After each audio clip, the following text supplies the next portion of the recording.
시청자 여러분 안녕하십니까? 월요일 뉴스나우 시작합니다. 미국과 이란 전쟁이 시작된 지 한 달여 만에 협상이 진행 중이라는 소식이 전해졌습니다. 트럼프 미국 대통령이 조금 전 이란과 협상이 잘 진행되고 있다며 곧 합의할 것으로 생각한다고 말했습니다. 현지 시간 29일 플로리다주에서 워싱턴 DC로 복귀하는 전용기 안에서 기자들과 만나 밝힌 내용인데요.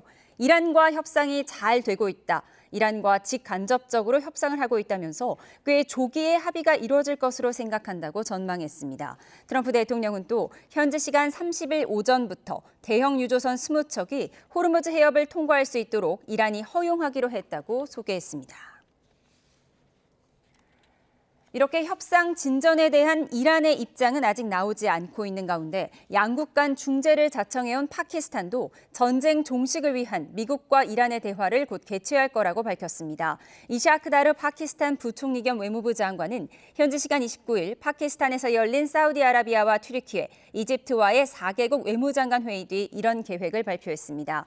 다르 장관은 파키스탄은 며칠 안에 미국과 이란 간의 의미 있는 협상을 주최하고 돕게 돼 영광이라고 말했습니다. 협상 진전을 시사한 트럼프 대통령, 하지만 군사적 압박 작전도 계속 이어가고 있습니다. 현지 시간 29일 영국 파이낸스 타임즈와의 인터뷰에서 이런 구상을 밝히면서 베네수엘라 상황을 비유했는데요. 미국은 지난 1월 베네수엘라의 철권 통치이자 마두로 대통령을 축출한 이후 베네수엘라의 석유 이권을 챙기고 있습니다. 트럼프 대통령은 이란 석유 수출 대부분이 이루어지는 하르그 섬을 점령하는 방안도 거론했습니다. 하르그 섬을 점령할 수도 아닐 수도 있고 많은 선택지를 갖고 있다며 다만 그렇게 된다면 일정 기간 그곳에 머물러야 할 것이라고 말했습니다. 이처럼 트럼프 대통령과 벤스 부통령이 각각 평화와 조기 종전을 언급해서 이란과의 협상에 일단 무게가 실리는 것 아니냐는 분위기는 감지됩니다. 하지만 미군이 이란 호르무즈 해협의 방어선인 7개 섬에서 지상전을 펼칠 가능성도 제기되는 가운데 이란의 반격은 점점 더 매서워지고 있습니다. 뉴욕 이승윤 특파원입니다. 트럼프 대통령은 평화를 가져오는 자는 복을 받는다고 적어보낸 친트럼프 성향 목사의 편지를 트루스 소셜에 게시했습니다. 트럼프 대통령이 이란 전쟁 와중에 5개월 전에 받은 편지를 공개한 건 기독교 사순절 기간을 맞아 보수층의 지지를 끌어내려는 의도로 풀이됩니다. 이란 전쟁에 신중한 입장이었던 JD 벤스 미국 부통령은 최근 이란 전쟁의 조기 종전 가능성을 언급했습니다. We're not interested in being in Iran a year down the road, 2 years down the road. We're taking care of business. We're going to be out of there soon, and gas prices are going to come back down. 벤스 부통령이 조기 종전을 언급하면서 이란과의 협상에 일단 무게가 실리는 분위기지만 트럼프 행정부는 지상전 카드도 검토 중입니다. 특히 미군이 이란 주변에 7,000명 규모로 배치한 지상군을 투입할 경우 호르무즈 해협의 7개 섬이 공략 대상이 될 수 있다고 CNN이 보도했습니다. 해병 원정대가 상륙 작전을 펼칠 때 동쪽의 4개 섬, 특히 라라크 섬의 미사일이 위협적이라는 지적이 나옵니다. 미군도 전사자와 부상자를 합쳐 수백 명의 피해가 난 만큼 트럼프 대통령은 지상전에 신중한 입장입니다. Have to be very good reason. And I would say if we ever did that, they would be so decimated that they wouldn't be able to fight at the ground level. 종전도 지상전도 확실히 가늠하기 어려운 상황 속에 이란의 반격이 매서워지면서 미군과 이스라엘의 피해가 커지고 있습니다. 사우디아라비아의 미 공군기지에 있던 4,500억 원짜리 E3 센트리 조기 경보 통제기가 이란 미사일 공격에 파괴됐습니다. 이 기종이 사고가 아니라 전투로 손실된 첫 사례입니다. 지금까지 MQ-9 리퍼 공격 드론은 10여 대 격추됐고 미군 공중 구비기 KC-135 스트레토 탱커 역시 여러 대 파손됐습니다. 이스라엘 남부산업단지 공장도 이란의 미사일 공격에 크게 불탔습니다. 뉴욕에서 YTN 이승윤입니다. 이란은 종전 협상을 타진하는 미국의 진위를 의심하면서 미국 지상군이 투입되면 강력히 대응하겠다고 경고했습니다. 예멘의 친이란 후티 반군의 참전도 본격화하면서 중동 전쟁의 새로운 변수로 떠오르고 있습니다. 요르단 암만에서 조수연 특파원의 보도입니다. 이란이 미군의 지상전 가능성에 대해 결사항전 의지를 천명하고 나섰습니다. 모하마드 바게르 갈리바프 이란 의회의장은 성명을 통해 미국이 공개적으로 협상 메시지를 보내면서도 은밀하게 지상 공격을 계획하고 있다고 주장했습니다. 그러면서 미군이 지상에 도착하면 불태우겠다며 기다리고 있다고 밝혔습니다. 미국을 응징하고 후회하게 만들어 더는 이란을 공격할 생각을 품지 못하게 만들 수 있다고도 강조했습니다. 이란은 또 테헤란 과학기술대와 이스파한 공대가 공습을 받자 보복을 천명했습니다. حاکمان بی تدبیر کاخ سفید بدانند از این پس همه دانشگاه‌های رژیم اشغالگر و دانشگاه‌های آمریکایی در منطقه غرب آسیا 이스라엘과 중동 곳곳을 겨냥한 이란의 공격이 끊이지 않는 가운데 이란을 지원하는 저항의 축 세력들도 가세하고 있습니다. 예멘 후티 반군은 이틀째 이스라엘을 공습하면서 이스라엘이 공격을 멈출 때까지 군사작전을 계속할 것이라고 경고했습니다. 레바논에서 이스라엘군과 교전 중인 헤즈볼라는 이스라엘 북부 군 기지로 미사일과 드론을 발사했습니다. 특히 이스라엘의 공습에 레바논 언론인이 사망한 것을 두고 공방이 벌어지고 있습니다. 이스라엘군은 헤즈볼라를 공습하는 과정에서 헤즈볼라와 연계됐다며 레바논 언론인 3명을 표적 살해했습니다. 이란과 레바논 정부는 국제법을 위반한 노골적 범죄라고 비난했지만 이스라엘 측은 숨진 기자들이 헤즈볼라 소속으로 이스라엘군의 위치를 폭로했다고 주장했습니다. 이란이 미국의 진위를 의심하며 전면전도 불사하겠다는 의지를 드러내면서 협상 전망은 더 불투명해지고 있습니다. 암만에서 YTN 조수연입니다. 이렇게 참전을 선언한 후티 반군의 최대 무기는 바로 홍해 입구인 바브엘만데브 해협입니다. 호르무즈 해협에 이어 이곳마저 막힌다면 우리 산업계도 직격탄을 맞게 되는데요. 물류비가 폭등했던 2024년의 악몽이 재현될까 우려됩니다. 화면 함께 보시죠. 네, 홍해의 바브엘만데브 해협은 북쪽으로는 수에즈 운하와 연결돼 중동과 유럽, 아시아를 이어주는 최적의 물류 경로입니다. 전 세계 컨테이너 물동량의 30%가 지나는데요.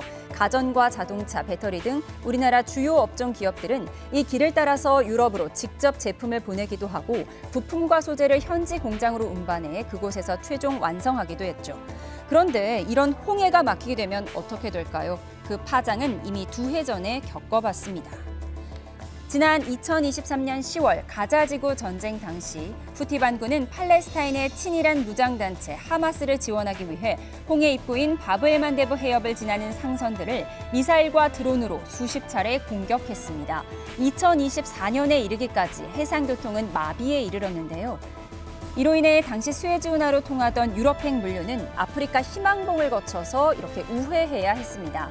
당시 아시아에서 유럽에 이르는 항로는 전보다 약 9,000km 늘었고요. 기간은 약 열흘에서 길게는 보름가량 지체됐습니다. 물류비도 곧바로 가파르게 상승했습니다. 산업계에서는 당시 최소 20% 이상의 추가 비용을 쓴 걸로 추산하고 있는데 대표적으로 삼성전자의 물류비는 그 전년에 비해 72%나 뛰었습니다. 가뜩이나 원자재 수급 차질을 빚고 있는 우리 기업들에게 홍해 봉쇄는 또 다른 대형 악재가 될 수밖에 없는데요. 그 파장은 고스란히 국민의 삶에 연결될 수 있어서 정부도 상황에 촉각을 곤두세우고 있습니다.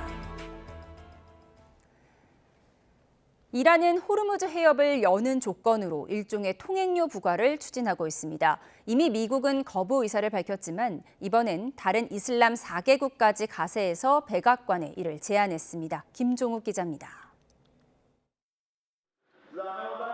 이란 의회는 호르무즈 해협을 지나는 선박에 안전을 제공하는 대가로 통행료를 물리는 법안의 초안을 다듬고 있습니다. 이번 주 최종안이 나올 수도 있는 것으로 전해졌습니다.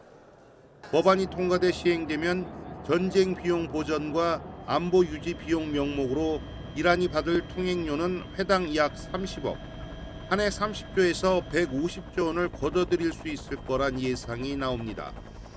미국은 통행료 부과를 강하게 반대했고 함께 회담한 주요 7개국 다른 외무장관들도 자유롭고 안전한 항행을 회복하라고 촉구했습니다. One of the immediate challenges we're going to face is an Iran that may decide that they want to set up a tolling system in the Straits of Hormuz. Not only is this illegal, it's unacceptable, it's dangerous to the world, and it's important that the world have a plan to confront it. 서방 나라들이 미국에 동조하자 이번엔 반대로 이슬람 국가들이 이란을 거드는 듯한 모양새입니다. 파키스탄과 튀르키예, 이집트, 사우디아라비아 외무장관이 모여 호르무즈 재개방 문제를 주로 논의했습니다. 회의 전 수에즈 운하 방식의 통행료 체계가 포함된 제안서를 미국 백악관에 전달한 것으로 알려졌습니다. 튀르키예와 이집트, 사우디가 호르무즈에서 원유 수송을 관리할 컨소시엄을 구성할 수 있고 파키스탄에 참여를 요청했다는 전언도 나옵니다. 컨소시엄 제안이 미국, 이란과도 논의됐다고 소식통들은 전했습니다. 이들 이슬람 국가장관을 초청해 회담을 연 파키스탄은 총리와 국방군 총사령관이 각각 이란 미국 대통령과 대화하며 중재국 역할을 하고 있습니다. 파키스탄은 미국의 주요 비나토 동맹국이지만 미군 기지가 없어 여느 중동 국가와 달리 이란의 미사일 공격을 받지 않았고 시아파 무슬림이 많아 국경을 맞댄 시아파 종주국 이란과 오랜 유대 관계를 맺어왔습니다. YTN 김종욱입니다. 국제 유가 상승의 여파로 석유 2차 최고가격제 시행에도 기름값은 오름세를 보이고 있습니다. 또 장거리 운행이 많은 화물차 운전자들은 한 달에 기름값만 100만 원이 넘기도 해 속이 타들어가고 있는데요. 현장에 취재 기자들이 나가 있습니다. 먼저 박기환 기자, 주유소 같은데 어디죠? 네, 서울 만남의 광장 주유소입니다. 네, 정영수 기자는 어디에 나가 있습니까? 네, 경기 의왕 내륙 컨테이너 기지입니다. 주유소 상황부터 보겠습니다. 기름값이 실제로 많이 올랐습니까? 네, 이곳 주유소에서 휘발유와 경유 가격은 모두 1,986원, 2,000원을 코앞에 두고 있습니다. 휘발유 값은 어제와 같았지만 경유 가격은 어제보다 100원 더 올랐는데요. 2차 최고 가격이 시행된 지난 27일과 비교하면 각각 210원씩 더 오른 셈입니다. 이렇게 갑자기 오른 가격에 이곳을 찾은 소비자들도 당황스러운 기색이 역력했습니다. 먼저 이야기 들어보시겠습니다. 원래 생각했던 건 한 1,700원대였는데 뭐 거의 2,000원대 하니까 체감하는 거는 많이 오른 거로 체감이 되죠. 빨리 전쟁이 끝나야 될 것 같습니다. 더 오를 것 같기는 해요. 여기는 그래도 다른 데보다 보통 한 100원이나 뭐 이렇게 싸거든요. 그래서 여기는 좀 싸겠지 하고 왔는데 여기까지 비싸니까 조만간 2,000원이 이제 가겠구나. 이곳 주유소는 그동안 인근 주유소보다 상대적으로 저렴한 석유값으로 인기를 끌었습니다. 이 때문에 최근 더 많은 사람들이 몰리면서 1차 석유 최고 가격으로 들여온 재고는 모두 동났습니다. 이후 물량에 대해선 2차 최고 가격에 따라서 210원씩 소비자 가격도 오르게 됐습니다. 네, 다른 주유소들도 상황은 마찬가지일 텐데 특히 서울 기름값이 크게 올랐죠? 네, 그렇습니다. 휘발유와 경유 모두 1차 때보다 210원씩 높아진 2차 최고 가격이 적용된 이후 전국의 기름값이 요동치고 있습니다. 특히 서울은 휘발유에 이어서 오늘 경유까지 1,900원대를 넘어섰습니다. 오늘 오전 9시 기준으로 서울 주유소의 평균 경유값은 어제보다 10원 가까이 오른 1,902.92원으로 집계됐습니다. 하루도 안 돼 10원 가까이 오른 셈입니다. 어제 1,900원을 돌파한 서울 휘발유 가격은 오늘도 13원 더 오르면서 1,930원에 육박했습니다. 전국 주유소의 평균 기름값도 2차 최고가격제 시행 이후 나흘째 오름세가 이어졌습니다. 전국 주유소의 평균 리터당 휘발유 값은 8.37원 오른 1,873.13원을 기록했고요. 전국 평균 경유값은 1,865.86원으로 하루 만에 7.93원 더 상승했습니다. 이곳 주유소와 마찬가지로 다른 주유소들도 1차 최고 가격으로 받은 물량이 소진되면 순차적으로 가격 인상에 나설 것으로 예상됩니다. 정유사 공급 가격 기준인 2차 최고 가격은 휘발유 1,934원, 경유 1,923원입니다. 1차 때 주유소 기름값이 최고 가격보다 100원 정도 높았던 점을 감안하면 조만간 전국 주유소의 평균 가격도 2,000원을 넘길 것으로 전망되고 있습니다. 네, 이번에는 컨테이너 기지에 나가 있는 정영수 기자는 장거리 운행이 많은 화물차 운전자들을 만났죠? 네, 맞습니다. 지난주 석유 제2차 최고가격제 시행 이후 화물차 기사들의 부담이 이만저만이 아닙니다. 제 뒤로 보이는 화물차 기사들은 이곳 의왕 내륙 물류 컨테이너 기지에서 멀리는 부산항까지 다니기 때문에 물류비 부담이 클 수밖에 없습니다. 근처에서 주유하고 왔다는 한 기사는 경유가 리터당 1,998원까지 올라 지난달에 비해 한 달에 140만 원을 더 부담하게 된다고도 말했습니다. 2월에 비해서 3월달에 한 100, 한 40 정도. 안전운임 돼가지고 조금 올랐는데 그게 다 기름값 다 나가는 구조죠. 그나마 이곳 터미널에서 직접 운영하는 주유소는 지난주 최고 가격제 시행 이후에도 기름 비축분이 아직 남았다면서 휘발유와 경유 가격을 모두 리터당 1,800원 정도로 유지하고 있습니다. 다만 근처 주유소에서 가격을 먼저 올리면 비축분이 남았더라도 가격을 올리지 않을 수 없다는 입장인데 화물차 기사들로서는 걱정이 커질 수밖에 없습니다. 네, 이 화물차 기사들은 지금 말씀해 주신 것처럼 유가 상승에 이 물동량 감소까지 체감하고 있다고요? 네, 맞습니다. 지난달과 이번 달 이곳 터미널에 있는 물동량을 비교해 봤는데요. 터미널 측에서는 이달 들어 28일까지 하루 평균 물동량이 지난 2월 물동량의 약 90% 수준으로 집계됐다고 밝혔습니다. 이곳에서 만난 화물차 기사들 중에서도 중동 사태가 계속되면서 물동량이 준 것을 체감하고 있다고 하는 경우가 많았는데요. 중동 사태 여파로 앞으로 화물이 더 줄어들까 봐 걱정하기도 했습니다. 물량을 미리 땡겨가지고 지금 요번 달까지 쳐내기 때문에 요번 달까지는 그런데 어느 정도 물동량이 있는데 다음 달부터는 없다 하더라고요. 기름값 부담에 일감이 줄어들 걱정까지 화물차 기사들의 고심이 깊어지고 있습니다. 네, 생생한 현장 상황 전해드렸습니다. 박기반, 정영수 기자 모두 수고 많았습니다.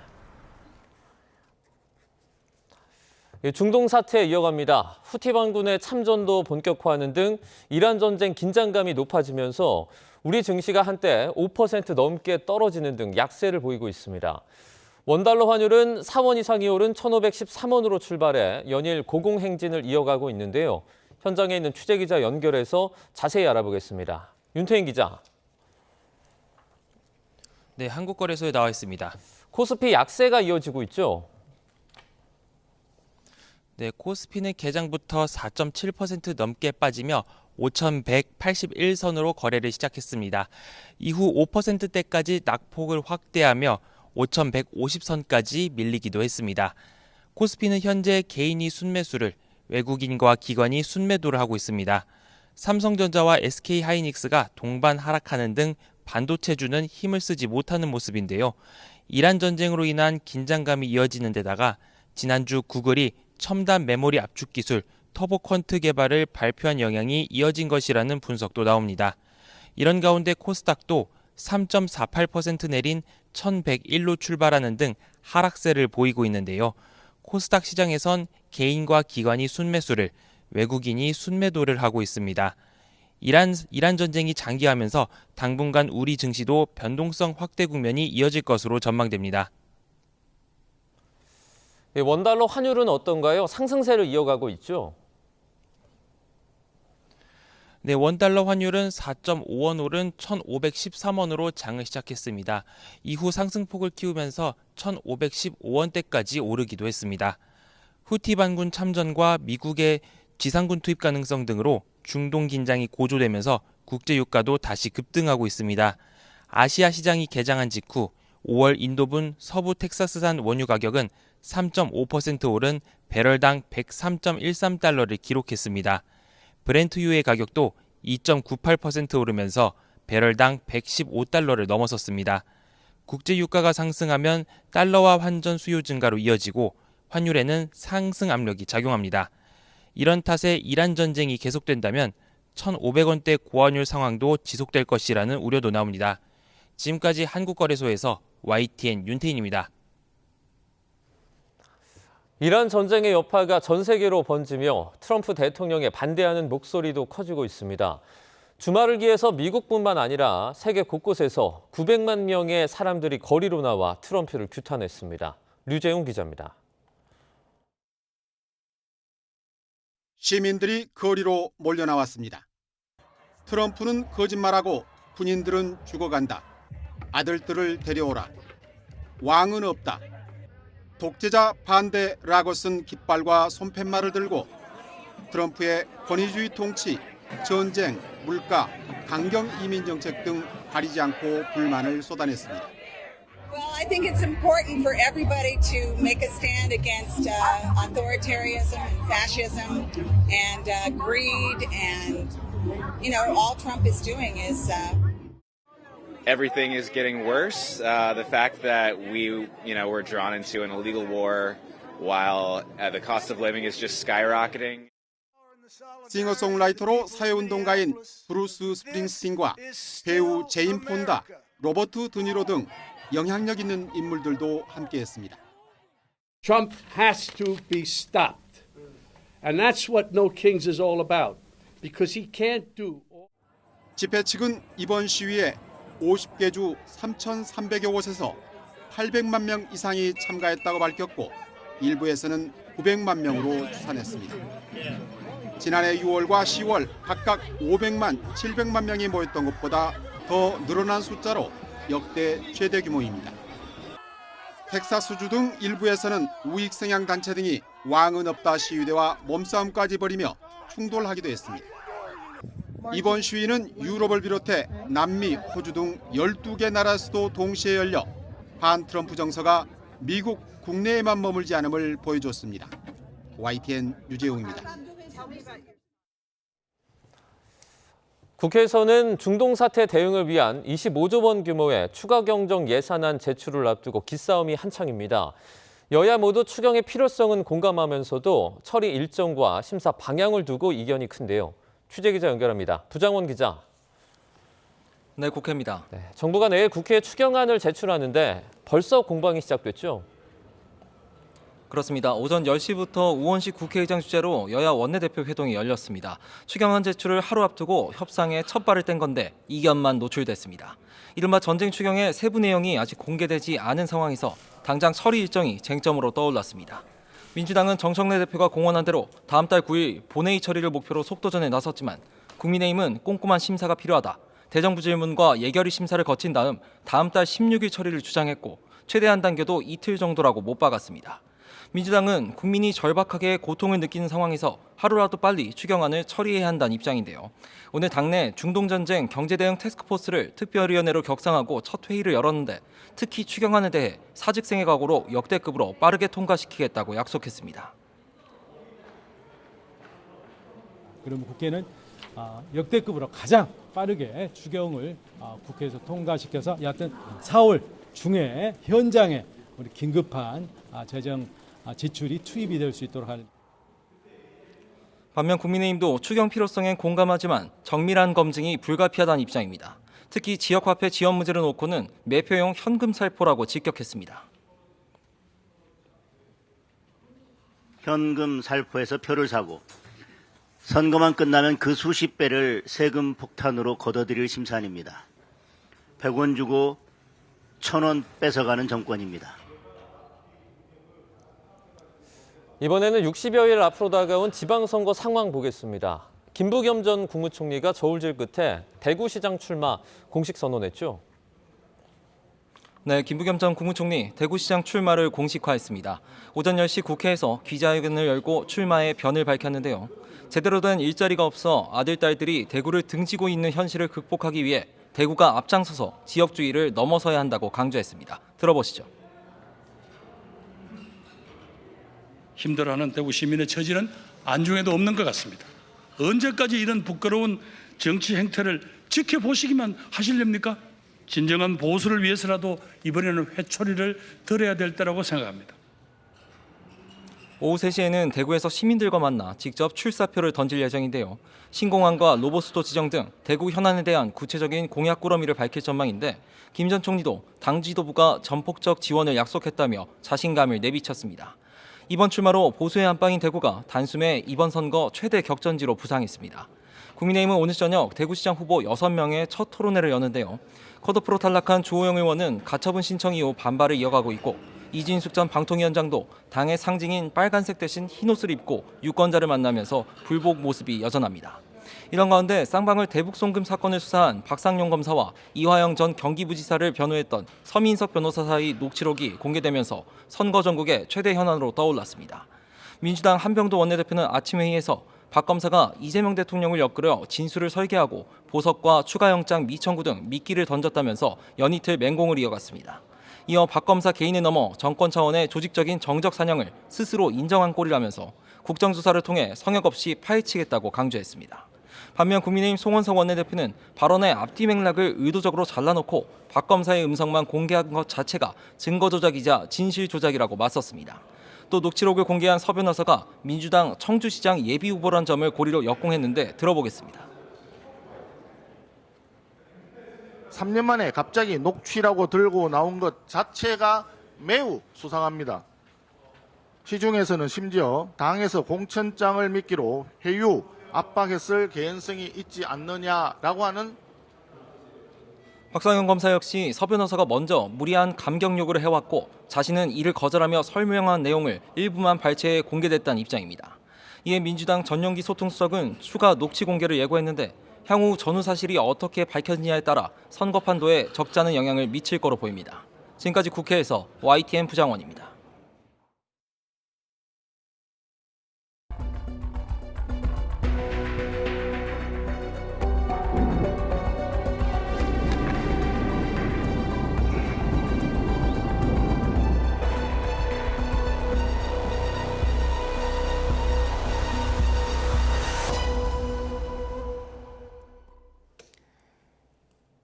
네, 트럼프 미국 대통령 이란과 협상이 잘 진행 중이라면서도 이란에 석유를 가져오고 싶다면서 오락가락한 발언을 이어가고 있습니다.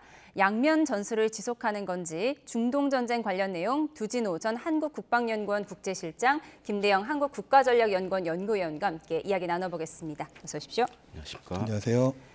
네, 트럼프 미국 대통령이 이란과 협상이 진행 중이라고 밝혔지만 여전히 지상군 투입 가능성이 높은 상황인데요. 관련 영상 먼저 보고 오시죠.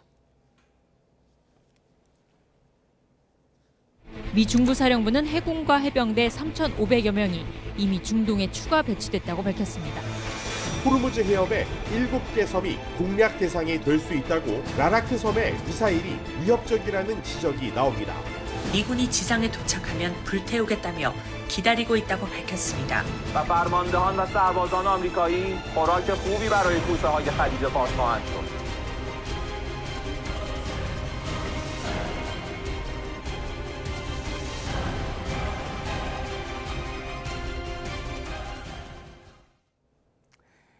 네, 조금 전 들어온 내용부터 좀 짚어보겠습니다. 트럼프 미국 대통령이 기내 기자간담회에서 파키스탄을 통한 이란과의 간접 대화가 아주 순조롭게 이루어지고 있고 꽤 빨리 합의가 이루어질 것 같다라고 얘기를 했거든요. 이번에는 믿어도 될까요? 저 개인적으로는 믿지 않고요. 정치적 발언에 좀 무게를 두고 있습니다. 사실 기자단과의 그 회견에서 간접적인 방법을 통해서 이란과 협상이 잘 진행이 되고 있다라고도 얘기를 했지만 또 그 여러 발언 속에서는 필요하면 하르그섬 점령할 수도 있다. 그래서 2단계 작전, 제한된 지상작전도 시사를 했기 때문에 여전히 최후 통첩으로 제시한 이 10일 기간 동안에 최대의 군사적 압박과 동시에 이 협상을 병행을 하면서 이란의 어떤 태도 변화를 유도하기 위한 정말 다각적인 그 노력을 하고 있는 것이 아닌가 이렇게 생각합니다. 예, 지금 미국 지상군 수천 명이 속속 중동에 배치된 상황이잖아요. 도착을 했다는 보도가 연일 나오고 있는데 이런 상황에서 이란과 합의 잘 되고 있다. 어떻게 들으셨습니까? 물론 이제 미국 입장에서는 잘 되고 보일 수도 있지만 사실 이란은 사실 표면적으로 지금 그런 얘기를 안 하고 있거든요. 그리고 또 한 가지로는 이제 트럼프 대통령이 이 발언하기 전에 오늘 미국 뭐 증시라던가 그다음에 원유 가격이 큰 영향을 지금 받고 있습니다. 증시는 떨어지고 있고 원유 가격은 오르고 있고 그러다 보니 이제 흔히 미국 내에서 이런 말 많이 합니다. 타코라는 표현을 이제 많이 쓰는데 트럼프 대통령이 지금 이제 뭐 물론 이란과 협상을 지금 대면 협상을 해야 되는 상황이긴 합니다. 그래서 서로 이제 15개 안 그다음에 5개 안을 주고 받았고 하지만 아직 구체적인 성과는 안 나오고 있는데 이런 발언을 한 걸 봤을 때는 오히려 지금 중재 협상보다는 당장 이제 미국 내 여론 달래기에 좀 나선 것이 아닌가 좀 이렇게 보여집니다. 네, 증시가 떨어지고 있다는 것 자체가 지금 시장이 트럼프 대통령을 믿지 않고 있는 것이다 이렇게 해석을 하셨어요. 그리고 오늘 기자회견 내용을 보면 30일 오전부터 호르무즈 해협을 유조선 20척이 통과할 것이다 이런 약속을 받아냈다는 거예요. 30일이면 오늘이고 현지 시간 계산해도 몇 시간 뒤면 통과하는지 안 하는지 볼 수는 있을 텐데 어떻게 예상하세요? 그러니까 이제 말씀하신 대로 이제 오늘 시간으로 뭐 뉴욕 증시 다 개장을 했는데 그 전에 또 시간에 맞춰서 트럼프 대통령이 여러 가지 정치적 메시지를 냈습니다. 그 이유는 필요에 따라서 경제에 필요한 방어 조치일 수도 있고 뭐 여러 가지 그 목적들이 있는데요. 문제는 말씀하신 대로 트럼프 대통령의 그 레토릭이 이 시장에 딱히 긍정적인 방향으로 영향을 미치고 있지 않고 오히려 시장은 리스크 회피 전략으로 좀 선회하고 있기 때문에 트럼프 대통령의 그 발언들이 더 이상 유효하거나 효능감이 더 이상 없을 수도 있다 이렇게 생각을 하고 오히려 시장의 반응은 극단적인 상황을 염두에 두고 있는 게 아닌가 이렇게 생각을 합니다. 20척이라는 표현을 쓴 것은 합의가 잘 되고 있는 것의 결과로서 어떤 미국이 제시했거나 혹은 이란이 미국과의 합의를 위해서 일종의 당근책을 줘서 그 결과로서 호르무즈 해협을 통과했고 앞으로도 그런 기대감이 있을 것이다라고 하는 이런 메시지를 내고 싶었고 그 성과로서 자랑을 하고 싶었겠죠. 그런데 알고 보면 또 20척의 선박이 소속이 파키스탄이라고 하는 또 그런 의견들이 있는 겁니다. 그러니까 이란이 모든 호르무즈 해협에 지금 묘박되어 있거나 아직 통행의 자유가 없는 모든 선박에 대해서 이렇게 다 통과시켜 주는 것이 아니고 이란의 이익이 될 수 있을 법한 파키스탄을 포함한 혹은 위안화로 결제하는 그런 선사, 소속 선사들에 대해서만 선택적으로 좀 이렇게 하고 있기 때문에 이 상황에서의 주도권은 트럼프 대통령이 쥐고 있는 게 아니고요. 어찌 보면 이란이 호르무즈 해협에서 상당한 협상의 주도권을 좀 잡고 있기 때문에 정리하면 트럼프 대통령이 의도하는 방향대로 가는 것이 아니고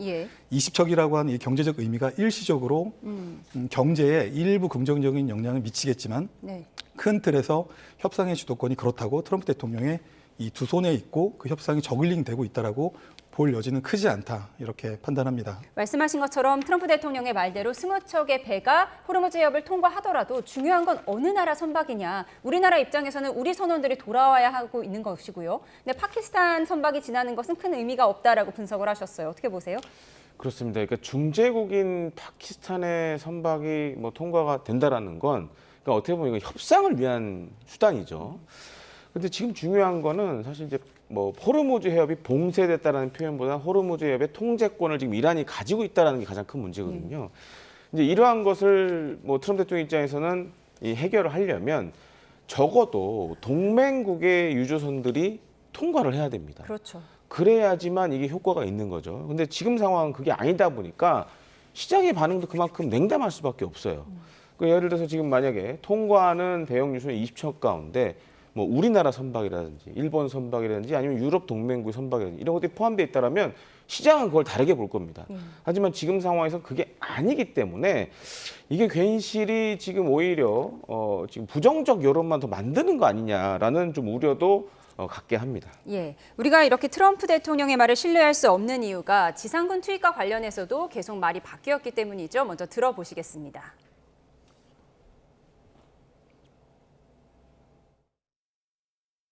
Possibly for very good reason, have to be very good reason. And I would say if we ever did that, they would be so decimated that they wouldn't be able to fight at the ground level. Because the Iranian regime has told Sky News, if you put boots on the ground in Iran, it will be another Vietnam. Are you afraid of that? No, I'm really not afraid of anything. No, I'm not putting troops anywhere. If I were, I certainly wouldn't tell you. But I'm not putting troops. And I said, you'll never have to use it, but sometimes you have to use it.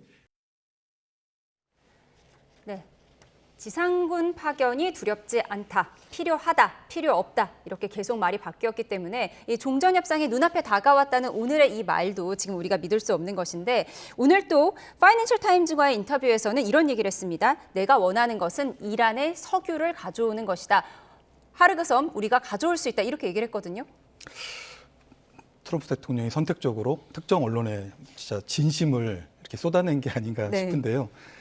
사실 미국의 이 장대한 분노 작전의 중요한 전쟁 목표 안에 뭐 원유, 이란의 원유 이런 것은 없었습니다. 그런데 결국은 이제 이란의 원유를 미국이 가져오겠다라고 하는 속내를 드러내면서 결국 이것 때문에 에너지 패권 때문에 장대한 분노 작전을 시작한 게 아닌가. 그래서 지금의 공중 작전만으로 원하는 전쟁 목표, 그 안에는 하르그섬을 점령해서 이란의 이제 경제적인 숨통을 끊는 것까지를 포함해서 그런 것들이 공중작전만으로는 되지 않기 때문에 필요에 따라서 하르그섬도 점령할 수 있고 그러지 않을 수도 있고 그런데 그러지 않을 수 있는 이유는 압도적인 물량 공세를 하고 있기 때문에 이 정도 되면 뭐 이란이 신정 체제가 손을 들고 굴복을 하겠지. 근데 그것이 이제 그렇게 되지 않았다는 것이죠. 그래서 여전히 미 중부사령부가 최초 평가했던 이 상황 평가 안에는 이란의 최소한 탄도미사일 역량이 많게는 뭐 90% 이상 파괴된 걸로 이렇게 평가를 했는데 그렇지 않다는 거예요.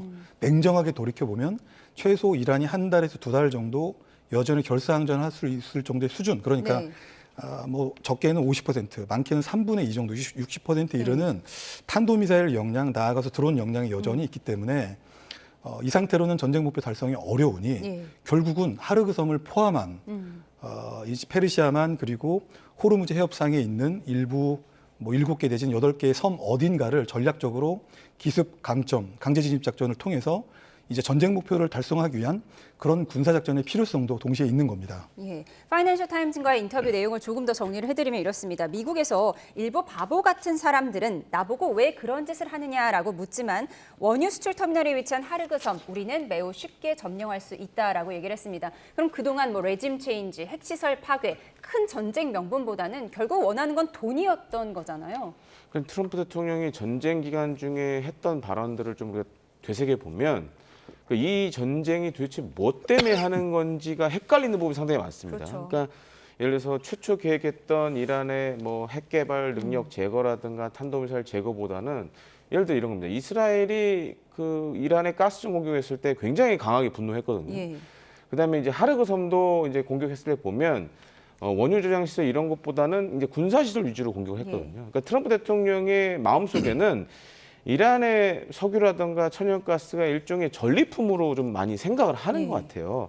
뭐 베네수엘라 모델처럼 이제 이란의 뭐 이 전쟁에 승리하면 이란의 석유라든가 천연가스를 미국의 통제권에 놓겠다라는 좀 야망을 보이고 있는데, 근데 문제는 지금 상황에서 그게 썩 쉽지는 않다라는 겁니다. 그러니까 하르그 섬도 어떻게 보면은 뭐 미국의 지상군이 투입될지 안 될지 모르겠지만 사실 마지막 목표는 될 수 있지 이게 당장 들어간다고 해서 이 하르그 섬 전체를 장악하는 건 사실 쉽지가 않거든요.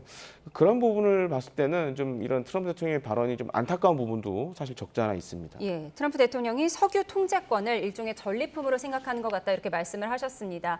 이렇게 미군이 이란 석유 수출 허브인 하르그 섬 점령이 가능하다고 얘기한 트럼프 대통령, 지상전 투입 가능성을 시사한 걸로 볼 수도 있을 텐데 미군이 지상전을 할 때 주목해야 할 곳이 하르그 섬뿐만 아니라 호르무즈 7개 섬이라는 분석도 나오고 있습니다. 지도 보면서 설명드리겠습니다.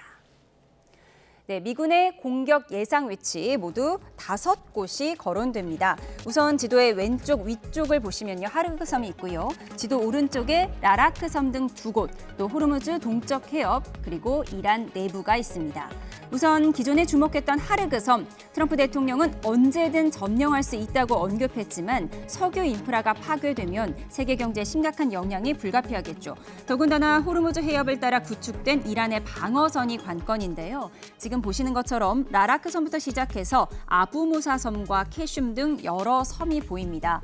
아치형으로 자리하고 있는 이 섬들은 호르무즈를 지키는 핵심 방어선 역할을 해서 떠있는 항공모함으로도 불립니다. 특히 전략적 요충지로 불리는 라라크 섬에서 미사일이나 소형 공격정이 발사될 우려도 큰데요. 그래서 이 섬이 가장 위협적이라는 분석도 나옵니다.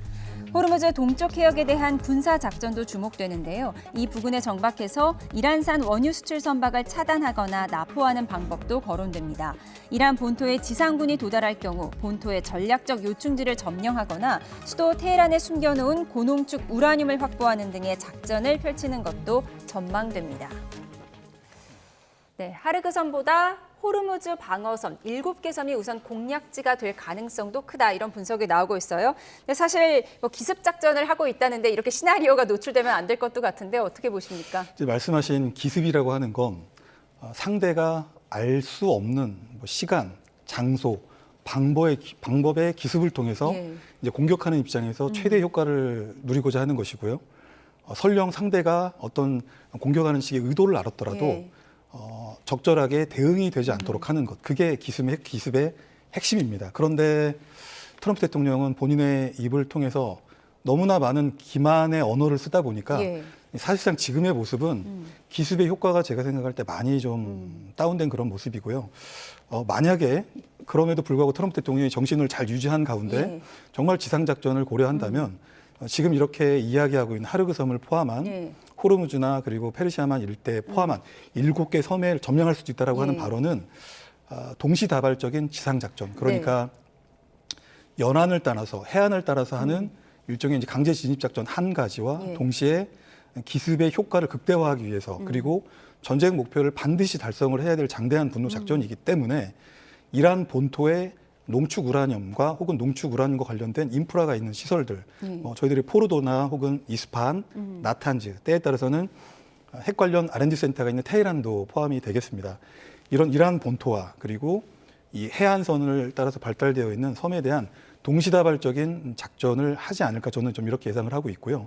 오히려 지금 발언하고 있는 저 말 속의 맥락과 의도는 이미 기습의 효과가 떨어졌기 때문에 전쟁 목표를 달성하기 위해서 이란 본토를 대한 특수작전을 하기 위해서 일종의 좀 기만과 기습을 동시에 좀 병행하고 있는 것이 아닌가 이렇게 생각을 합니다. 어쩌면 이런 시나리오가 시선을 분산하기 위한 용일 수 있다, 이런 분석이셨어요.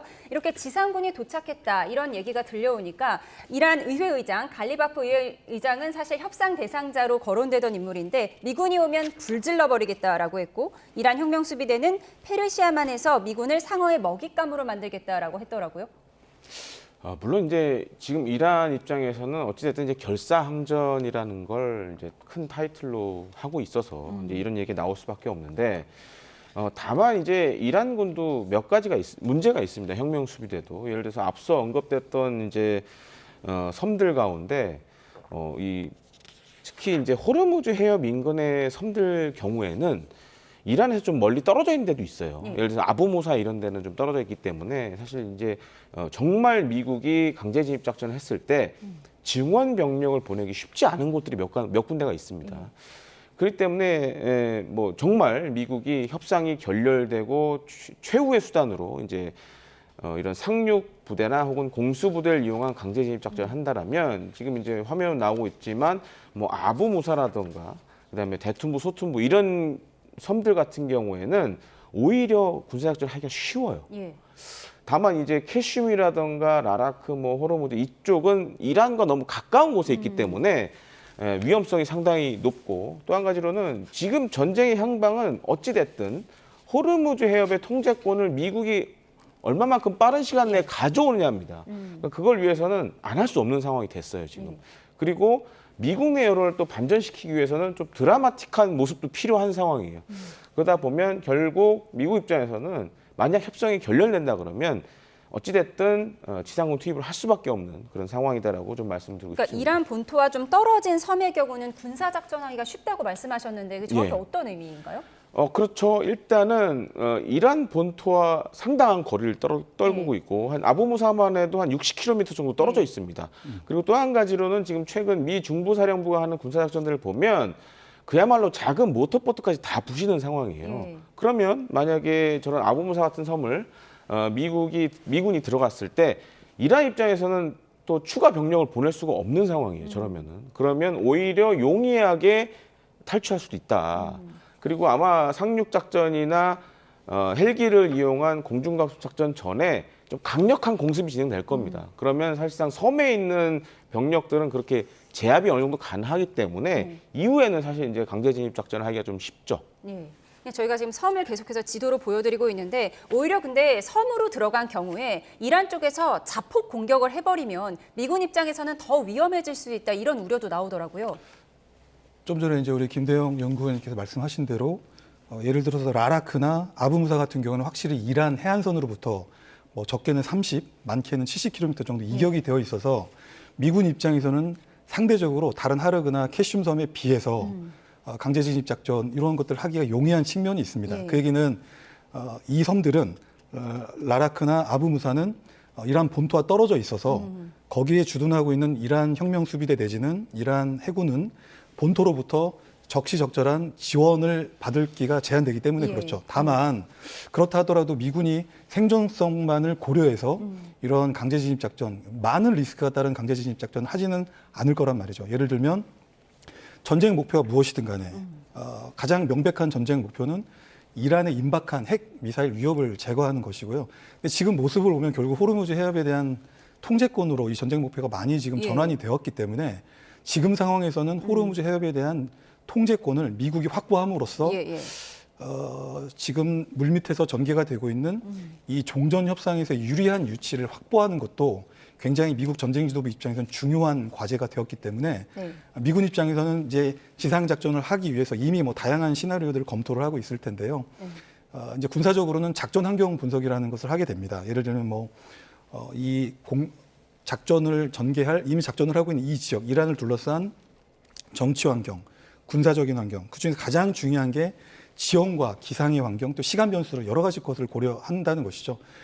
그래서 전쟁 목표를 달성할 수 있고 미국의 생존성을 보장하면서 결국 이 전쟁을 미국이 유리한 방향으로 끌고 갈 수 있는 최선의 시나리오가 뭔가. 그 시나리오는 2개도 3개도 있어서는 안 됩니다. 왜냐하면 시나리오가 2개, 3개로 이렇게 확산이 되게 되면 결국 지상전이 길어지기 때문에 가장 효과적인 방법과 가장 효과적인 수단과 그래서 가장 기습의 효과를 극대화시킬 수 있는 어느 곳.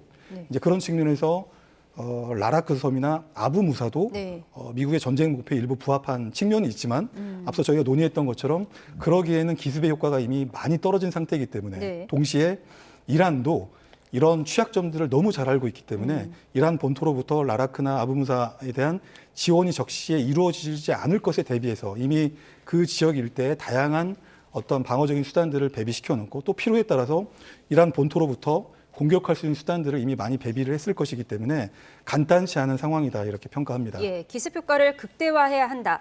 돈 많은 미국이더라도 남은 병력을 생각하지 않을 수가 없는데 미국의 E3 센트리 조기경보 통제기가 이란 급습 때문에 파괴됐다고 하는데 이게 4,500억짜리라고 하더라고요. 어떤 전략 무기죠? 그러니까 이제 이 조기 경보 통제기, 영어로 줄여서 이제 AWACS라고 많이 표현을 하는데요. 우리나라에서는 이제 항공 통제기로 많이 불립니다. 그래서 우리 공군도 한 4대 정도 지금 갖고 있고 추가로 4대를 도입할 예정인데 사실상 그 중요한 작전 지역의 하늘에 뭐가 날아다니는지를 탐지 및 추적하는 겁니다. 그래서 공중의 지휘소라고 이제 많이 부르는데 지금 잘 보시면 이란이 탄도미사일도 많이 쏘지만 지금 자폭 드론을 많이 쓰고 있어요. 그래서 지금 이제 미군 같은 경우에는 이 지금 요번에 파괴된 이 센트리 조기경보 통제기 외에도 미 해군에서 쓰는 조기경보 통제기도 증파를 해서 지금 이제 동맹국들 보호 작전에 사용을 하고 있거든요. 근데 이게 만약에 격파됐다 그러면 어떻게 보면 이제 하늘에 어떻게 보면 감시 구멍이 하나 뻥 뚫리는 셈이 돼버리죠. 그리고 또 한 가지로는 지금 아직까지도 뭐 이란의 탄도미사일 발사 숫자는 계속 감소 추세지만 자폭 드론은 여전히 많은 수를 지금 발사를 하고 있습니다. 그러니까 그런 자폭 드론을 요격하는 데 있어서 저런 E3 센트리 조기경보 통제기가 중요한 눈의 역할을 해주는데 이게 파괴됐다라면 그만큼 자폭 드론 요격이 지금은 좀 힘들어질 수도 있다라고 볼 수도 있습니다. 그러니까 감시망에 구멍이 뚫렸다. 하늘의 눈이 두 동강 났다. 저희가 왼쪽에 이렇게 표시해드리고 있는데 4,500억짜리 조기경보 통제기가 미군은 피해를 입었는데 반면 이란은 가성비 좋은 무기를 많이 써서 그런지 아직 무기들이 많이 남아있다. 3분의 1밖에 쓰지 않았다. 이런 분석도 있더라고요. 결국 미 중부사령부를 포함해서 미 전쟁지도부의 개전 한 달간의 뭐 평가는 그 이동식 발사대 텔 그러니까 탄도미사일을 쏘아 올리는 발사대도 300대 이상 파괴시켰고 뭐 탄도미사일도 이렇게 저렇게 대부분 파괴시켜서 이란의 사실상 전쟁 수행 능력이 거의 바닥이 드러난 것처럼 그래서 상당한 군사 성과를 달성한 걸로 이렇게 평가를 했는데요. 지금 보면 말씀하신 대로 여전히 이란의 탄도미사일 능력이 있고 좀 전에 김 의원님께서 지적하셨던 자폭 드론 주로 샤헤드 계열입니다. 샤헤드 131 그리고 136 심지어 가성비 좋은 무기로 많이 소개해드렸죠. 136을 성능 개량한 샤헤드 238까지도 아직 건재하기 때문에 사실 이런 무기들은 최대 2,000km까지 날아갑니다. 사실상 걸프 GCC 국가들 뿐만 아니고 때에 따라서 유럽까지도 날아갈 수 있는 능력을 지금 탄도미사일과 드론 역량을 갖추고 있기 때문에 AWACS가 뭐 이번에 반파된 것을 끝나지 않고 이 전쟁 양상에 따라서 협상의 양상에 따라서 얼마든지 이란은 GCC 국가를 상대로 특히 GCC 국가, 걸프 국가 안에 있는 미군 기지 주로 이제 뭐 군 공항이 되겠죠. 혹은 미 오함대가 유치한 바레인도 될 것이고요. 이 유치에 대해서 이런 표적들에 대해서 매우 집요하게 물귀신 작전을 계속적으로 전개할 걸로 예상이 됩니다. 예, 이렇게 전쟁이 장기화되면서 미국의 피해도 이어지고 있는 가운데 트럼프 대통령이 친 트럼프 성향 목사의 편지를 SNS에 올렸습니다. 지금 받은 건 아니고 작년에 받은 편지인데 트럼프가 평화의 메신저라는 내용입니다. 화면 함께 보시죠.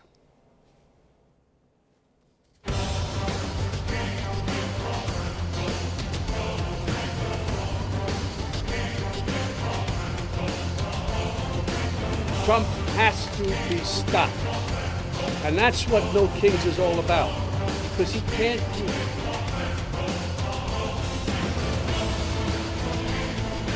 They have to open up the strait of Trump, Hormuz. 트럼프 대통령은 평화를 가져오는 자는 복을 받는다고 적어보낸 친 트럼프 성향 목사의 편지를 게시했습니다. Un Dio che rifiuta la guerra, che nessuno può usare per giustificare la guerra, che non ascolta la preghiera di chi fa la guerra e la rigetta dicendo: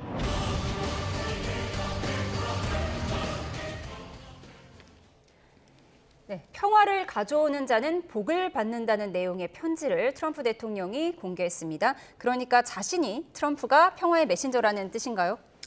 작년 아마 11월 정도에 그레이엄 목사가 이렇게 보낸 편지를 SNS에 올린 겁니다. 마태복음 아마 5장 9절 말씀입니다. 허평케 하는 자는 복이 있나니. 결국 평화를 꿈꾸고 그 평화를 실현하는 자에게 복이 있나니. 장대한 분노가 아닌 평화를 실현하는 자에게 복이 있나니. 갑자기 평화를 이야기를 하기 시작을 했죠.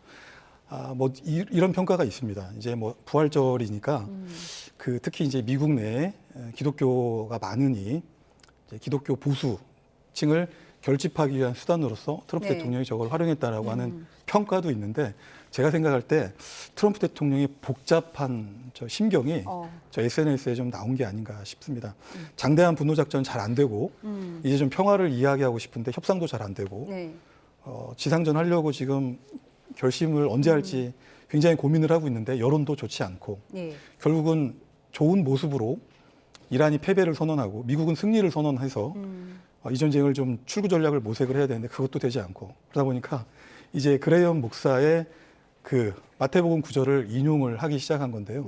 정말 트럼프 대통령이 신경적으로 굉장히 좀 힘든 상태다.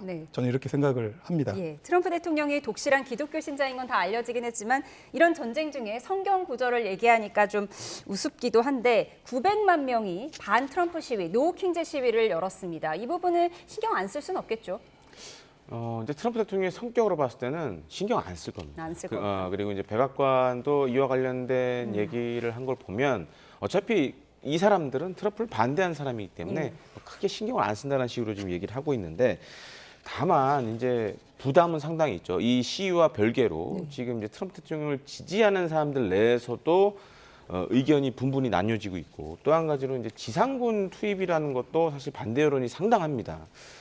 그런 부분은 분명히 이제 부담으로 작용할 것 같은데 다만 이제 안타까운 건 이겁니다. 그러니까 이제 과거에 미국이 치렀던 전쟁들, 91년 걸프전, 2003년 이라크전이랑 좀 비교를 해봤을 때 좀 잘못돼 가고 있다라고 보이는 점 중에 하나는 트럼프 대통령이 전쟁과 관련된 얘기를 너무 쉽게 얘기하고 쉽게 말을 바꾸니까 미국 민원도 혼란스러울 수밖에 없죠. 그리고 지지층 내에서도 이런 모습에 관련돼서 좀 달가워하지 않는 부분도 분명히 있고 그렇기 때문에 지금은 좀 메시지 관리를 좀 철저히 했으면 하는 바람도 좀 말씀을 드리고 싶은 게 왜냐면 이렇게 손쉽게 SNS를 통해서 여러 가지 얘기를 하다 보면 지지층 내에서도 도대체 무슨 얘기를 하는 거지라는 생각이 들 수밖에 없어요. 그리고 이제 과거 대통령이 이런 일을 거의 안 했기 때문에 오히려 대국민 성명이라든가 오히려 정석적인 그런 무언가를 통해서 메시지를 전달하는 것이 이번 전쟁을 좀 잘 이끌어 나갈 수 있는 방법이 아닌가 생각이 됩니다. 예, 900만 명이 전 세계에서 반 트럼프 시위, 노 킹스 시위를 열고 있는데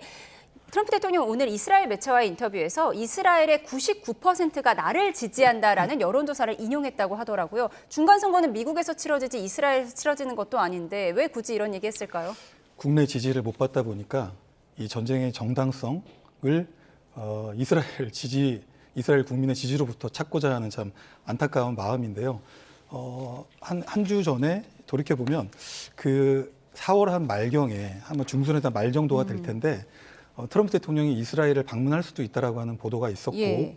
그 트럼프 대통령의 이스라엘 방문 계기에 이스라엘에서는 이스라엘 최고의 뭐 훈장, 민간 훈장을 받는다고. 민간 훈장을 트럼프 대통령이 주기로 합의가 다 됐겠죠. 예. 그런데 그 훈장의 의미는 이스라엘의 자유와 평화와 번영 혹은 이스라엘의 발전을 위해서 혁혁한 공로를 세운 이스라엘 국민을 상대로 주는 그런 상입니다. 예. 아직까지는 한 번도 외국인이 받은 적이 없어요. 그런데 트럼프 대통령이 그 1번 대상이 되기 때문에 비록 노벨 평화상 가능성은 멀어졌지만 그것이라도 위안을 삼고자 하는 마음이 있어 보이고요.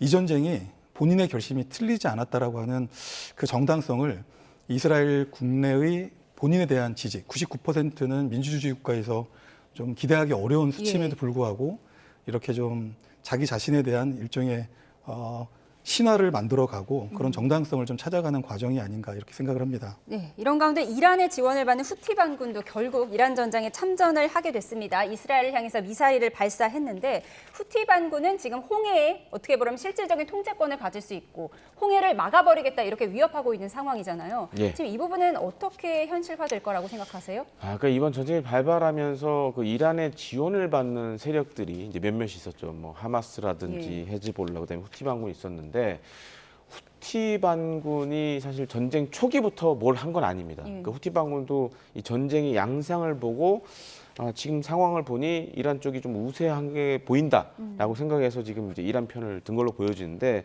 사실 몇 년 전에 이스라엘의 군사 작전을 통해서 후티 반군의 세력이 많이 약해졌습니다.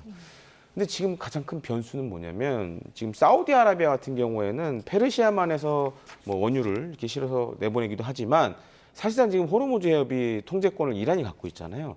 그래서 이런 상황에 대비해서 홍해 쪽에 이제 그 석유 파이프라인들을 지금 풀가동을 시키고 있습니다. 그래서 일부 선박들은 홍해 쪽에서 지금 석유를 받아서 지금 이송을 시키고 있는데 지금 이제 한 가지 우려되는 거는 아직은 후티 반군이 홍해 쪽에서 뭔가 유조선을 격침시킨다거나 이런 건 하지 않고 있어요.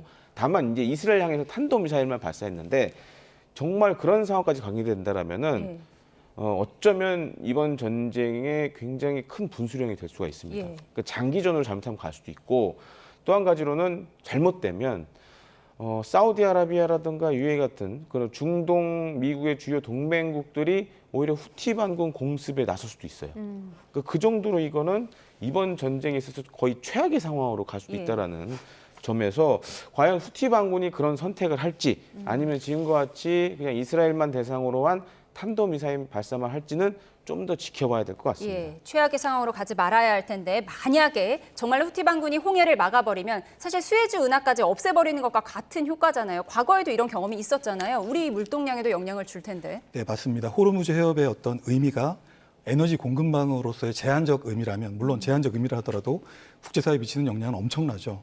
그런데 이제 이 홍해 같은 경우는 바벨 만데부에 만약에 저항의 축 후티 반군이 참전을 해서 홍해와 수에즈 운하까지도 영향을 미쳐버리게 되면 큰 틀에서 글로벌 공급망이 이제 엄청난 영향을 받기 때문에 에너지의 어떤 그 공급 나아가서 해상 교통로 그러니까 물류 대란이 벌어질 수 있는 가능성이 많다는 거죠. 우리나라의 해상 교통로를 통한 물동량이 대부분도 사실은 이쪽 그 바벨 만데부 그리고 홍해, 수에즈 운하를 통해서 유럽 시장으로 이렇게 좀 공급이 되는데 만약에 이 지역에서 후티 반군까지 참전을 해서 확전 통제가 되지 않는다면 이제는 에너지 공급망 리스크로부터 물류 대란까지 확산이 되기 때문에 뭐 한국뿐만 아니고 전 세계 국제 시장이 굉장한 큰 충격파에 이렇게 좀 쌓일 수밖에 없다. 이렇게 생각합니다. 알겠습니다. 확전 중대 기로에 있는 중동 상황 짚어봤습니다. 주진호 국가전략연구원 유라시아 연구센터장, 김대영 한국국가전략연구원 연구위원과 함께했습니다. 고맙습니다.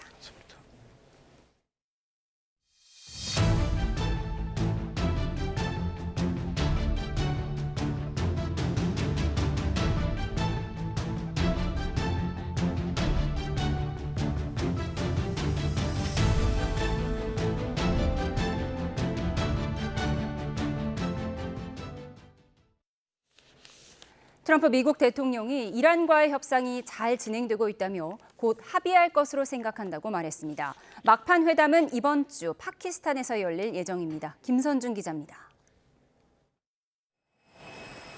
오락가락 트럼프의 발언이 다시 평화 쪽으로 돌아섰습니다.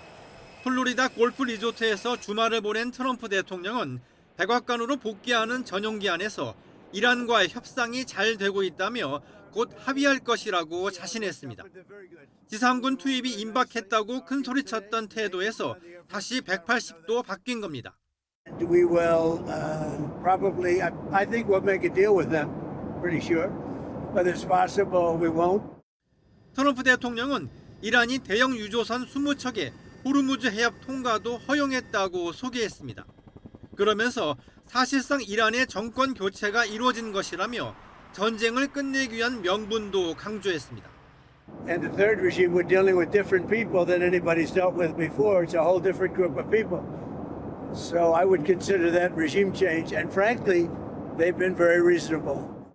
종전을 위한 막판 협상은 파키스탄에서 진행될 것으로 알려졌습니다. 이샤크 다르 파키스탄 부총리는 며칠 안에 미국과 이란 간 의미 있는 협상을 주최할 것이라고 말했습니다. Pakistan will be honored to host and facilitate meaningful talks between the two sides in coming days for a comprehensive and lasting settlement of the ongoing conflict. 다만 이란의 입장은 겉으로는 여전히 완강합니다. 이슬람 혁명 수비대 출신의 바게르 갈리바프 이란 의회 의장은 파키스탄 회담은 위장에 불과하다고 일축했습니다. YTN 김선중입니다. 사우디아라비아 원유를 실은 유조선이 호르무즈 해협을 통과한 뒤 파키스탄으로 향하고 있다고 블룸버그 통신이 보도했습니다. 블룸버그는 이를 드문 통과라고 평가했습니다. 사우디 원유 65만 배럴을 실은 이 유조선은 호르무즈 해협을 지나 파키스탄으로 향하는 것으로 파악됐고 사우디는 대표적인 친미 아랍 국가로 꼽힙니다. 블룸버그가 집계한 선박 추적 데이터를 보면 28일 페르시아만에 빠져나간 선박은 이 유조선을 포함해 모두 7척입니다. 미국이 이란 주변에 7,000명 규모로 배치한 지상군을 투입할 경우 이란에서 침몰하지 않는 항공모함으로 불리는 호르무즈 해협의 7개 섬이 공략 대상이 될 수 있다고 CNN이 보도했습니다. 이란 남부 해역의 미 해군이 페르시아만으로 이동하면 가장 먼저 만나는 해협 동쪽의 호르무즈 섬, 또 라라크 섬, 캐슈 섬, 헨감 섬 등 4곳은 이란의 배타적 경제 수역에 있어 본토와 가깝습니다. 이곳을 지나면 해협 서쪽 해상의 아부무사 섬, 데툰부 섬, 소툰부 섬을 만나게 되는데 이란과 바다 맞은편 아랍에미리트가 영유권을 두고 다퉈온 곳입니다. 학계에서는 7개 선을 연결한 곡선을 가리켜 이란군이 호르무즈를 지키는 아치형 방어선이라고 부르는데 호르무즈 해협의 안보를 통제하는 데 있어 이란의 전략적 우위를 제공하는 곳으로 여겨지고 있습니다. 미국이 협상과 종전을 언급하며 대화의 문을 열어두고는 있지만 이면에서는 추가 군사력 투입을 계속하고 있습니다. 서로의 입장차가 워낙 커서 외교적 타결이 쉽지 않은 가운데 결국 미국이 힘을 바탕으로 상황을 마무리 짓는 이른바 강제 종전 수순에 무게가 실리고 있습니다. 권영희 기자입니다. 당장이라도 철군할 듯한 제이디 벤스 부통령의 발언에 시장은 술렁이었습니다. We're not interested in being in Iran a year down the road, 2 years down the road. We're taking care of business. We're going to be out of there soon, and gas prices are going to come back down. 하지만 펜타곤의 행보는 정반대입니다. 해병대와 특수부대 등 17,000명을 추가 배치했고 이란 원유 수출 요충지 하르그 섬 상륙 시뮬레이션까지 공개했습니다. 겉으론 엇박자 같지만 실상은 항복 없이는 출구도 없다는 트럼프식 벼랑 끝 전술입니다. 지상전이라는 최악의 시나리오를 보여주며 협상의 지렛대를 극대화하겠다는 전략입니다. Possibly for very good reason, have to be very good reason. And I would say if we ever did that, they would be so decimated that they wouldn't be able to fight at the ground level. 현재 양측의 협상은 평행선입니다. 미국은 핵시설 해체와 대리 세력 포기라는 사실상의 항복 문서를, 이란은 전쟁 배상과 호르무즈 주권 인정을 요구하며 맞서고 있습니다. 서로가 절대 수용할 수 없는 독이 든 성배를 내민 셈입니다. Either United States needs to say that yes, we are moving towards the peace, which time and again we see a change in their statements, or the Iranians, that yes, we need to establish the peace. We haven't heard that. 미국이 강경 조건을 고수하는 건 결국 협상 결렬을 명분 삼아 지상군을 투입하려는 사전 포석으로 풀이됩니다. 선택은 이란의 몫이 됐지만 현재로선 미국이 압도적 화력으로 전쟁을 강제 종료시키는 시나리오가 유력해 보입니다. 이제 관심은 미국의 지상전이 어느 정도 수준에서 이루어질지에 쏠리고 있습니다. YTN 권영입니다. 이란을 도와서 참전을 선언한 예멘의 후티 반군이 이스라엘을 공격하면서도 아직 홍해를 겨냥한 공격은 자제하고 있습니다. 홍해를 마비시킬 경우 걸프 국가들까지 참전할 가능성이 큰 만큼 최대한 신중하게 대응할 것이란 관측이 나옵니다. 보도에 유투건 기자입니다. 트럼프 행정부는 지난해 3월 후티 반군의 주요 거점을 대대적으로 공습했습니다. 2달 후 후티 반군은 홍해를 지나는 상선에 대한 공격을 중단하기로 합의했습니다. But we were asked to stop firing at the Houthis, and that's something that they've never asked because they're tough and they're good fighters and all, but they're not going to be blowing ships out of the water anymore, so that's what we wanted. 하지만 후티 반군이 이란을 도와 공식적으로 참전을 선언하면서 홍해도 다시 위기에 휩싸였습니다. 후티 반군은 단계적인 전투를 예고하면서 홍해의 관문인 바브엘 만데부 해협 봉쇄까지 거론했습니다. 앞서 이란군도 여러 차례 바브엘 만데부 해협에서 제2전선을 열겠다고 공언했습니다.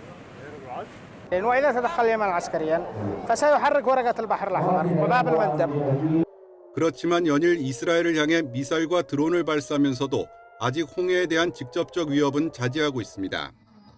홍해를 마비시키는 건 마지막 순간까지 미룰 것이란 관측도 나옵니다. 유럽연합은 물론 사우디아라비아와 아랍에미리트 등 걸프 국가들까지 전쟁에 끌어들일 가능성이 크기 때문입니다. 특히 사우디아라비아는 호르무즈 해협에서 홍해 연안을 잇는 1200km 길이의 송유관이 위험에 노출될 수 있어 그냥 두고 볼 수는 없습니다. 이 경우 후티 반군은 존립 자체가 불투명해지는 만큼 최대한 신중하게 대응할 수밖에 없습니다. 미국의 지상군 투입이 큰 분수령이 될 수도 있습니다. 협상 과정도 지켜봐야 되고 그다음에 미국의 그 개입이나 이런 것들이 어떻게 흘러가는지를 봐야 후티 반군이 진짜 홍해를 좀 공격을 할 것인가 이런 것들이 좀 판단이 될 것 같습니다. 일촉즉발의 위기감 속에 전 세계가 후티 반군의 움직임을 주시하고 있습니다. YTN 유토건입니다. 이란이 중동 지역에 있는 미국 대학 분교를 공격할 수 있다고 경고했습니다. 현지 시간 29일 미국 인터넷 매체 더일에 따르면 이란 이슬람 혁명 수비대는 성명을 통해서 중동 지역 내 미국 대학은 정당한 표적으로 취급될 것이라고 밝혔습니다. 현재 카타르와 아랍에미리트, 사우디아라비아에는 뉴욕대를 포함해 조지타운대와 노스웨스턴대 등 여러 미국 대학의 분교가 운영되고 있습니다. 혁명수비대가 미국 교육기관에 대해서 군사공격을 위협한 것은 최근 이란 대학의 공습 피해에 대한 보복 차원으로 풀이됩니다. 베냐민 네타냐후 이스라엘 총리는 레바논 남부에서 벌어지는 지상전과 관련해 완충지대 확대를 군에 지시했다고 밝혔습니다. 네타냐후 총리는 현지 시간 29일 북부사령부에서 국방장관, 참모총장 등 지휘부와 회의한 뒤에 발표한 영상 성명에서 북부 지역 상황을 근본적으로 바꾸기로 결심했다고 밝혔습니다. 이어서 레바논에서의 침공 위협을 완전히 차단하고 대전차 미사일 공격을 국경에서 더 멀리 떨어뜨려 놓기 위해 기존의 안보구역을 확장하도록 지시했다고 말했습니다. 네타냐후 총리는 이란과 그 대리 세력을 향해서 막대한 화력을 쏟아붓고 있고 이란의 테러 정권에 뚜렷한 균열을 일으키는 놀라운 성과를 거뒀다며 이스라엘이 주도권을 쥐고 있다고 주장했습니다. 이스라엘이 레바논 남부 지역에 대한 공세를 확대하고 있는 가운데 이 지역에서 발사체가 폭발해 유엔 평화유지군이 사망했다고 로이터 통신과 알자지라 방송이 전했습니다. 유엔 평화유지군은 현지 시간 30일 낸 성명에서 레바논 남부 아드치트알 쿠사이르 마을 근처에서 발사체가 폭발하면서 평화유지군 1명이 사망하고 1명은 중상을 입었다고 발표했습니다. 평화유지군은 발사체가 어디에서 날아왔는지 아직 알 수 없다면서 모든 상황을 규명하기 위해 조사를 시작했다고 덧붙였습니다. 이와 관련해 레바논 국가뉴스통신은 이스라엘의 포격으로 기재해 있던 인도네시아군이 타격을 받았다고 전했다고 알자지라 방송이 보도했습니다. 예멘 후티 반군의 참전과 미국의 지상군 투입 가능성으로 중동의 긴장이 더욱 고조되면서 국제 유가가 다시 급등하고 있습니다. AFP 통신에 따르면 아시아 시장이 개장한 직후에 5월 인도분 서부 텍사스산 원유의 가격은 3.5%가 오른 배럴당 103.13달러를 기록했습니다. 브렌트유의 가격도 2.98% 오르면서 배럴당 115달러를 넘었습니다. 이란 사태에 따른 나프타 수급 불안에 각종 소비재 품귀 우려가 일고 있습니다. 벌써 종량제 봉투는 사기가 쉽지 않고 일회용 컵이나 일반 비닐봉투 판매를 제한하는 곳도 생겨났습니다. 김민성 기자입니다. 전북 전주의 한 슈퍼마켓입니다. 묶음으로 팔던 쓰레기 종량제 봉투 재고가 똑 떨어졌습니다. 손님이 산 물건을 담을 때 쓸 것만 겨우 몇 장 남았습니다. 지금 재고가 이거밖에 없어요. 20리터 2장에 10리터 1장 이렇게 남은 거네요. 네네. 중동발 나프타 수급 불안 소식에 미리 사두려는 심리까지 겹치면서 소비자 불안은 갈수록 커지고 있습니다. 엄청 살아오세요. 네. 하루에 한 100명? 쓰레기봉투 장사. 물건이 재고가 없으니까 그냥 가시는 거. 보통 다 그냥 가신다고 봐야죠. 그나마 사정이 나은 인근 마트도 추가 물량 확보가 불확실해지자 고육지책으로 판매 수량을 제한하기 시작했습니다. 손님 한 명당 딱 한 장씩만 파는 겁니다. 발주 자체가 아예 전화도 안 받고 그러셔가지고 네, 저희뿐만이 아니라 다른 마트도 똑같이 지금 발주를 넣어야 되는데 많으니까 아예 발주 자체가 안 된다고 하셔가지고. 종량제 봉투 위탁 판매처인 전주시설관리공단은 온라인 주문을 중단하고 전화 예약제로만 소량 판매 중입니다. 지자체는 임시 방편으로 일반 비닐봉지에 폐기물을 배출할 수 있게 허용했습니다. 특히 전쟁 장기화로 인한 이런 나프타 수급 불안은 다른 생필품 공급에도 영향을 주기 시작했습니다.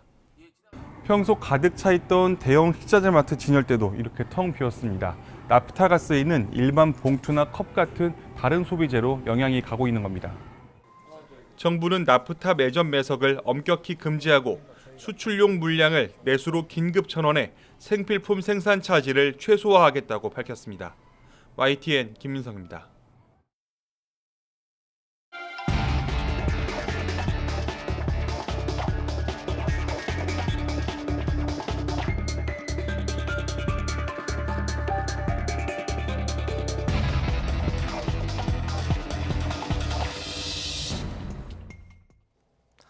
이란 전쟁이 한 달을 넘어가고 있지만 여전히 종전과 확전 사이에서 갈피를 잡지 못하고 있습니다. 현재 중동 정세와 경제 영향, 김광석 한양대 겸임교수, 유지훈 한국국방연구원의 연구원 두 분 나오셨습니다.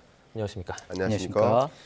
자, 저희가 증시 얘기부터 좀 해보도록 하겠습니다. 네. 먼저 코스피가 개장부터 4% 넘게 빠지면서 5,181선으로 시작을 했고요. 지금도 약세를 좀 면치 못하고 있는데요. 지금 네. 장세 좀 어떻게 보고 계십니까? 기본적으로 중동 전쟁이 확전되고 장기화될 것이라고 판단하고 계시죠.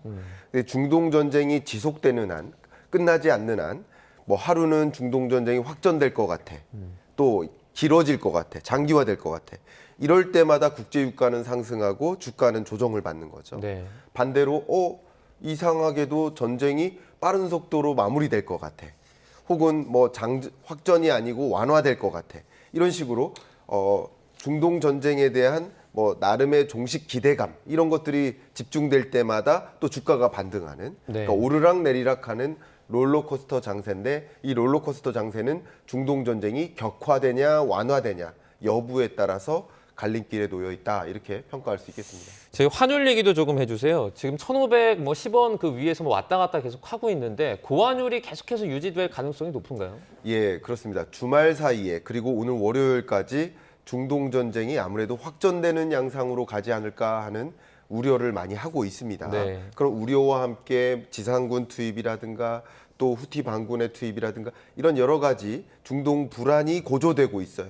불안이 고조될 때마다 많은 투자자들은, 자산가들은 돈을 어떤 식으로 옮깁니까? 안전자산 선호 현상, 위험자산 회피 현상. 그러니까 위험자산 회피한다. 주식시장에서 내던지고 나오는 거죠.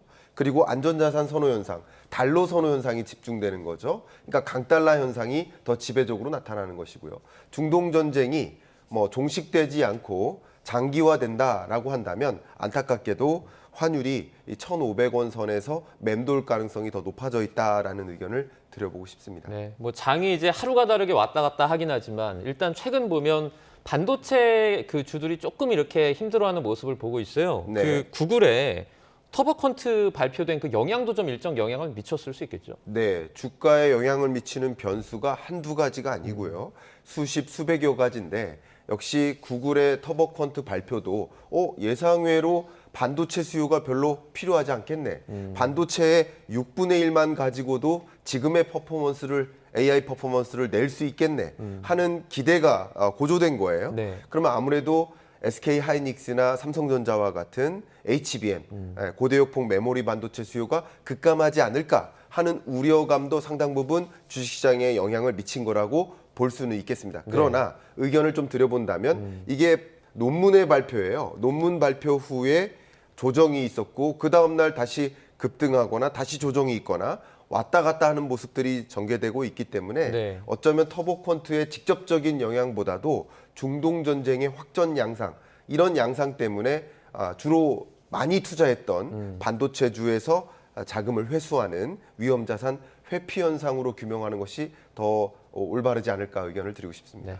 자, 그리고 또 뭐 코스피나 증시 투자하는 분들 이 부분 많이 궁금해하실 텐데 코스피 순매도가 지금 이달 들어서 외국인들 기준으로 30조 원이 넘으면서 사상 최대를 기록했다 그래요. 그렇습니다. 이거 보면 투자하기 좀 꺼려지는 분들도 계시거든요.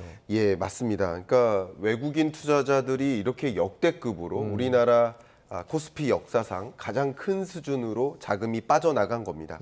자금이 빠져나가는데 이 그래프 보시는 것처럼 상당히 그냥 갈짓자 행보를 나름 보이고 있어요.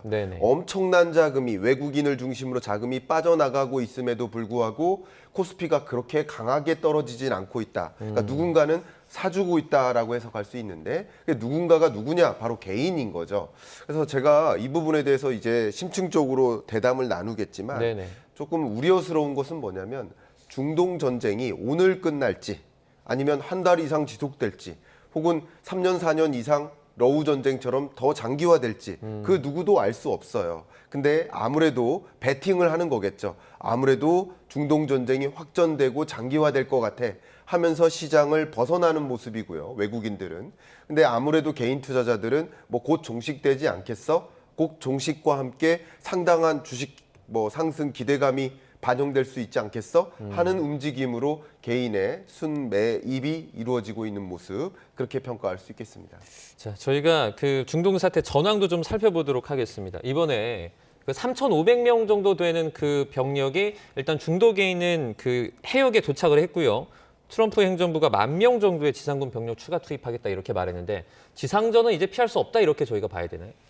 예, 충분히 그 가능성은 좀 있다고 생각을 합니다.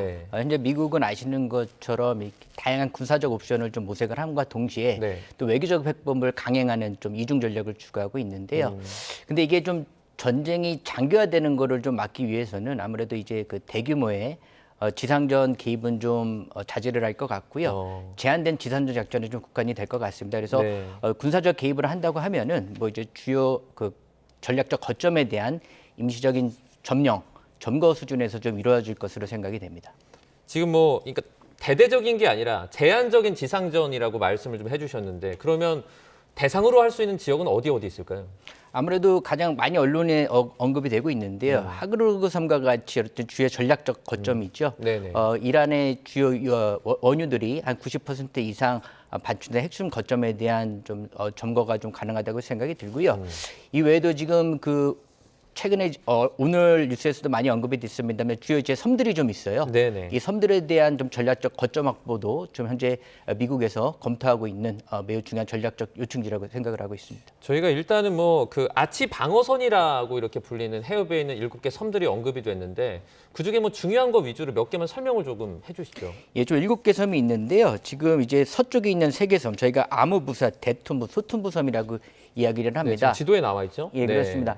자, 이러한 섬들은 좀 호르무즈 해협에 드나드는 선박을 좀 감시하고 좀 추적하는 데 굉장히 중요한 지리적 위치를 차지하고 있고요. 네. 특히 이제 군사작전과도 연계될 수 있는 굉장히 중요한 전략적 요충지입니다. 그래서 미국 입장에서는 이러한 주요 전략적 요충지로서의 기능을 하는 섬들을 점거함으로써 현재 이란이 하고 있는 그 호르무즈 해협의 봉쇄를 좀 상쇄할 수 있는 그러한 좀 기능을 할 수 있기 때문에 이 주요 섬에 대한 점거를 좀 전략적으로 모색하고 있는 것으로 알고 있습니다. 네, 그 연구원님이 보실 때 그러면 여기 있는 섬들과 그리고 그 저희가 하르그 섬이라고 하는 그 섬 있잖아요. 우선적으로 이제 미군이 만약에 지상전을 펼친다면 이걸 한꺼번에 다 점령합니까? 아니면 일부분만 점령해서 어떻게 보면 전개를 펼치게 됩니까? 상황의 전개 방식에 따라 좀 차별성을 줄 거는 같은데 아까 좀 말씀드린 것처럼 호르무즈 해협에 대해 봉쇄에 대한 어떤 상쇄를 목적으로 한다면 아까 네. 말씀 3개 섬에 대해서 선제적으로 좀 작전을 할 가능성이 높다고 생각을 하고요.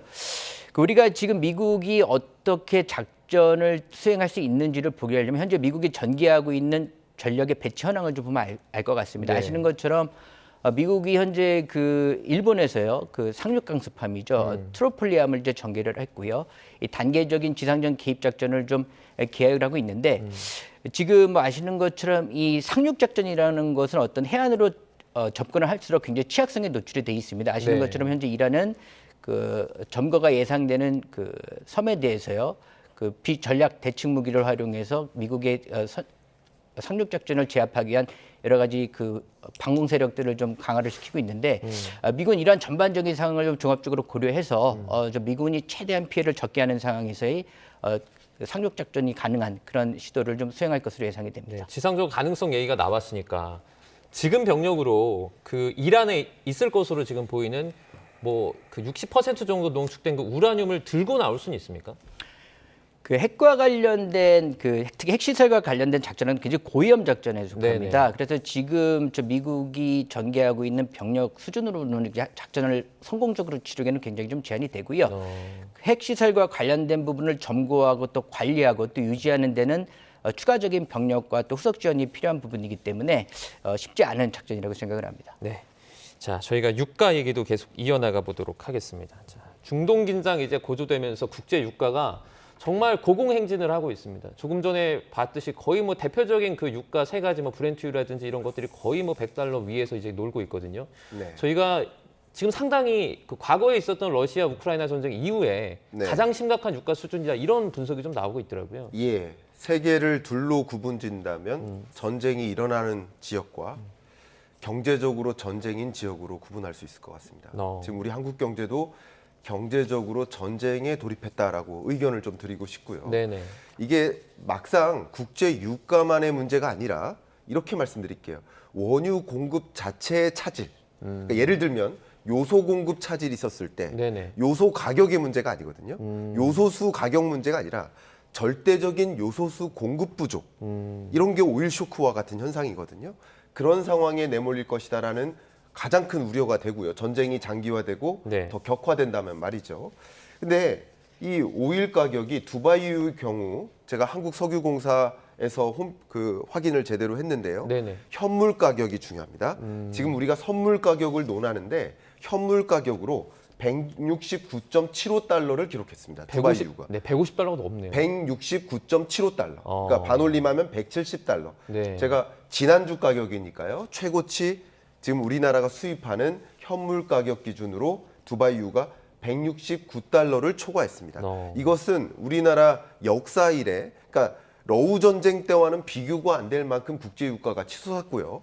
근데 제가 말씀드린 것은 국제 유가를 논하는 게 아니라 원유 공급 차질뿐만 아니라 그것으로 인해 야기되는 산업 전반에 걸친 마비 상태, 고용 쇼크 이런 것들이 가장 많이 우려되고 4차 오일 쇼크 상황에 놓일 가능성이 높아졌다. 그러니까 4월까지 전쟁이 종식되지 않는다면 4차 오일 쇼크로 우리는 가정할 필요가 있지 않을까 의견을 좀 드려보고 싶습니다. 교수님께서 4차 오일 쇼크까지 말씀해 주셨는데 이 오일 쇼크다 아니다 이걸 가르는 기준은 어디 있나요? 그러니까 명확한 기준은 정해져 있지는 않지만 1, 2, 3차 오일 쇼크 때 당시에 이 오일 쇼크가 있기 전 단계의 국제 유가와 실제 오일 쇼크 상황에서 국제 유가의 고점의 그 상승률을 가지고 비교를 하는데요. 1, 2, 3차 때의 오일 쇼크 당시 그때 국제 유가 상승률을 지금 넘어서는 상황이다. 그래서 기준을 무엇으로 하느냐의 문제인데 방금 말씀드렸던 두바이유 현물 가격으로는 이미 그 상승률을 넘어섰기 때문에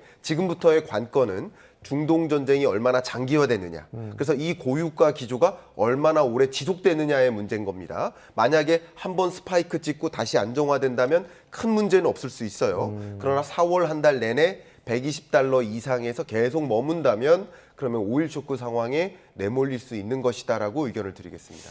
구윤철 부총리가 유가 계속해서 이렇게 올라가면 지금 저희가 하고 있는 그 오부제 있지 않습니까? 그 민간까지 확대할 수 있다라고 하는데 네. 그럼 확대할 가능성도 좀 어느 정도 높게 보십니까? 네, 국가 위기 단계를 지정합니다. 그래서 120달러, 130달러 정도를 초과하기 시작하면 위기 단계를 끌어올릴 겁니다. 그럼 민간도, 정부뿐만 아니라 민간단에서도 이것을 적용해야 됩니다. 근데 모범적인 사례들이 있어서 좀 말씀드린다면 뭐 제가 지금 학교에서 강의하는 한양대학교 같은 경우도 자율형 10부제를 이미 도입했어요. 그리고 민간 기업들도 이미 도입을 앞장서고 있는데 많은 여러분들이 알고 계시는 대기업들이 하루빨리 5부제를 도입하자라는 가이던스를 마련했고요. 가장 대표적으로 SK그룹이 오늘 30일부로 5부제를 도입했습니다. 한국 내에 있는 모든 지점에 걸쳐서 5부제, 차량 5부제를 강제로 적용을 했고요. 먼저 앞서 나가는 모습이에요.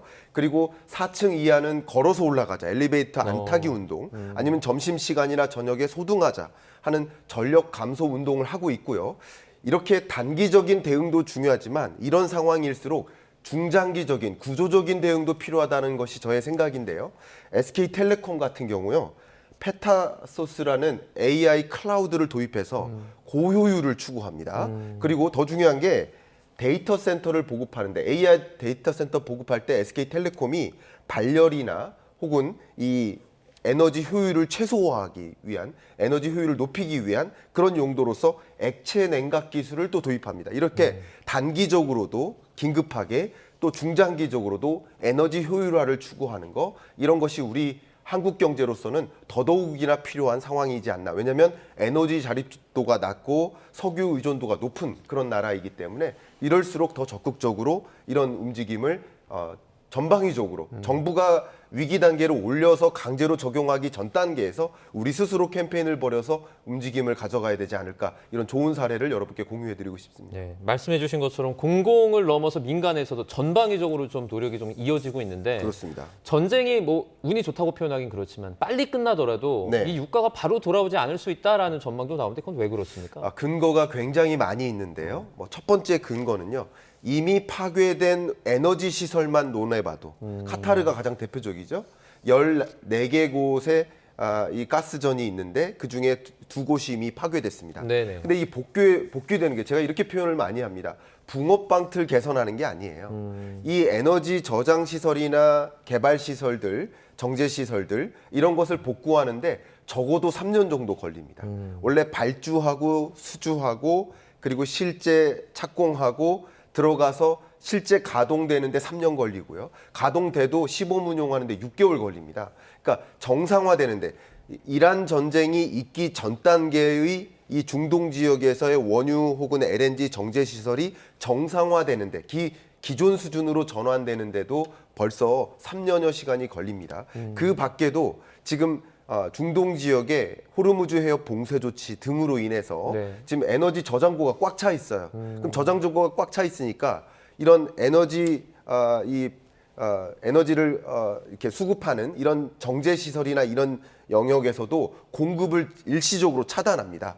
그러니까 이것을 정상화하는데도 상당한 시간이 걸립니다. 그러니까 여러 가지 근거들이 많이 있는데 이란 전쟁 이전 수준으로 정상화되는 데는 상당한 시간이 걸린다. 그렇기 때문에 이 국제 유가가 다시 제자리로 돌아가는 데는 한계가 있어 보이지 않을까. 고유가 시대를 우리는 대비해야 되지 않을까 하는 의견을 드리고 싶습니다. 네, 뭐 이쯤 이제 실타래가 좀 잘 풀려야 될 텐데 네. 지금 상황에서 이란이 결사항전을 의미하는 여러 가지 좀 어떤 메시지들을 내고 있습니다. 갈리바프 의장이 뭐 미군이 지상에 오면 뭐 불태울 작정으로 결사항전하겠다 이렇게 말하기도 하고요. 이란한테는 좀 지금 상황에서 그만한 여력은 좀 남아 있는가요? 아무래도 이제 전쟁이 장기화되면서 좀 그 물리적 수준의 그 군사력은 약화된 것은 사실입니다. 하지만 네네. 이러한 그 발언의 기저에는 아무래도 좀 내부 결속을 위한 좀 그런 목적도 있다고 생각을 하고, 근데 이게 단순히 서사로만 끝나는 것이 아니라 실질적으로 이란은 결사항전의 의지를 보여주고 있습니다. 그래서 네. 현재 이 추정되는 과정에서 보면 총체적인 힘의 열세가 있는 것은 사실이지만 어떤 비정규전을 통한 소모전 양상으로 좀 이끌어가려는 의도도 있는 것 같고요. 네. 특히 여기에 더해가지고 전쟁을 단순히 미국에 대한 이기는 것이 아니라 네네. 실적으로 미국의 군사적 개입으로 인해서 미국이 감당하기 어려운 수준의 비용을 좀 경험하게 하겠다는 좀 경고성 의도도 담아 있다고 생각을 합니다. 혁명수비대 지원한 그 대상 연령을 좀 보니까 12세 어린아이, 그러니까 거의 초등학생 정도 수준의 초등학교 고학년 수준의 그런 아이들도 지금 뭐 들어가서 지원을 하고 있다고 그래요. 좀 국제법적으로 이것도 문제가 있지 않습니까? 예, 아무래도 이제 국제법과 인권 측면에서는 문제가 될 소지가 있는데요. 네. 하지만 현재 아까 말씀드린 것처럼 이제 총력전 개념으로 좀 일하는 좀 이렇게 분위기를 몰아가려고 하는 것 같고요. 아무래도 이념이라는 게 어떤 물질적 이해관계보다 좀 강하고 무섭지 않겠습니까? 그래서 이념에 기반한 모든 국민이 단결하는 어떤 총력적 수준의 이미지를 좀 강화하려고 하는 좀 그런 의도가 내재되어 있다고 생각을 합니다. 네, 자, 미군의 E3 센트리 조기 경보 통제기라는 건데 이게 또 이란 미사일에 파괴됐다라는 소식이 나왔습니다. 아직 뭐 확인된 바는 없지만 그런 보도가 외신에서 나왔는데 지금 뭐 전 세계에서 운용 중인 이 기종이 이렇게 피해를 입은 게 첫 번째라 그러더라고요. 예, 말씀하신 그 공중 조기 경보 통제기인데 네네. 저희가 통상 AWACS라고 합니다. 현재 그래서 이란 전장 상황에서요, 저 이란의 미사일이나 드론 이런 것들을 조기에 탐지하고 이제 그 정보를 공유함으로써 효과적인 대응 작전을 수행하는 항공 지휘소로서의 역할을 했는데 네. 어쨌든 이제 아무리 첨단 무기를 하더라도요, 전기가 장기화되면 취약성에 노출될 수밖에 없거든요. 그러니까 실질적으로 지금 이 AWACS가 이렇게 어느 정도 좀 피격을 당해서 손해를 봤다는 것은 일정 수준의 어떤 그 전략적 공백, 상황 인식에 대한 미측의 공백이 좀 어느 정도 발생된 부분이 있기 때문에 이 부분에 대해서 좀 간과할 수 없는 부분이라고 생각을 하고요. 아무래도 이제 전쟁이 계속 장기화되면 될수록 미국의 피해는 지속적으로 좀 나타날 것으로 생각이 됩니다. 네, 이거 하나만 더 짧게 여쭤볼게요. 지금 후티 반군까지 참전에 나서면서 그러니까 그 호르무즈 해협 아래 아덴만 그 이어나가면은 거기에 홍해 있잖아요. 그 홍해까지 막아버리면 기름값 정말 난리 나는 거 아니야? 이런 얘기도 나와요. 그게 좀 현실 가능성이 있습니까? 맞습니다. 충분히 가능성이 있고요. 지금 아시는 그 저항의 축이라고 하는 그 예멘에 후티 반군이 이제 직접 참전을 언급을 했습니다. 네네. 이 홍해 같은 경우는 뭐 말씀하신 호르무즈 해협과 더불어 가지고요, 굉장히 전략적 가치가 높은 해상 교통로인데요. 특히 이제 중동에서 생산하는 원유의 절대적인 부분이 이제 유럽으로 가는 데 있어서 네. 핵심적인 해상 교통로이기 때문에 이 지역이 봉쇄될 경우에는요, 호르무즈 해협과 더불어서 이게 국제 유가뿐만 아니라 국제 경제의 좀 불안정성은 더 확대될 것으로 생각이 되고요. 이로 인해서 이제 직간접적인 피해를 보는 국가들의 참전 가능성까지도 커질 수 있기 때문에 이 전선이 확대되는 이 중동 사태가 더욱더 불확실성으로 좀 기결되는 그런 좀 가능성이 내재해 있는 상황이라고 생각을 합니다. 네, 알겠습니다. 중동 정세와 경제 상황 저희가 두 분과 자세하게 알아봤습니다. 김광석 한양대 겸임교수 그리고 유지훈 한국국방연구원의 연구원 두 분과 함께했습니다. 고맙습니다. 감사합니다.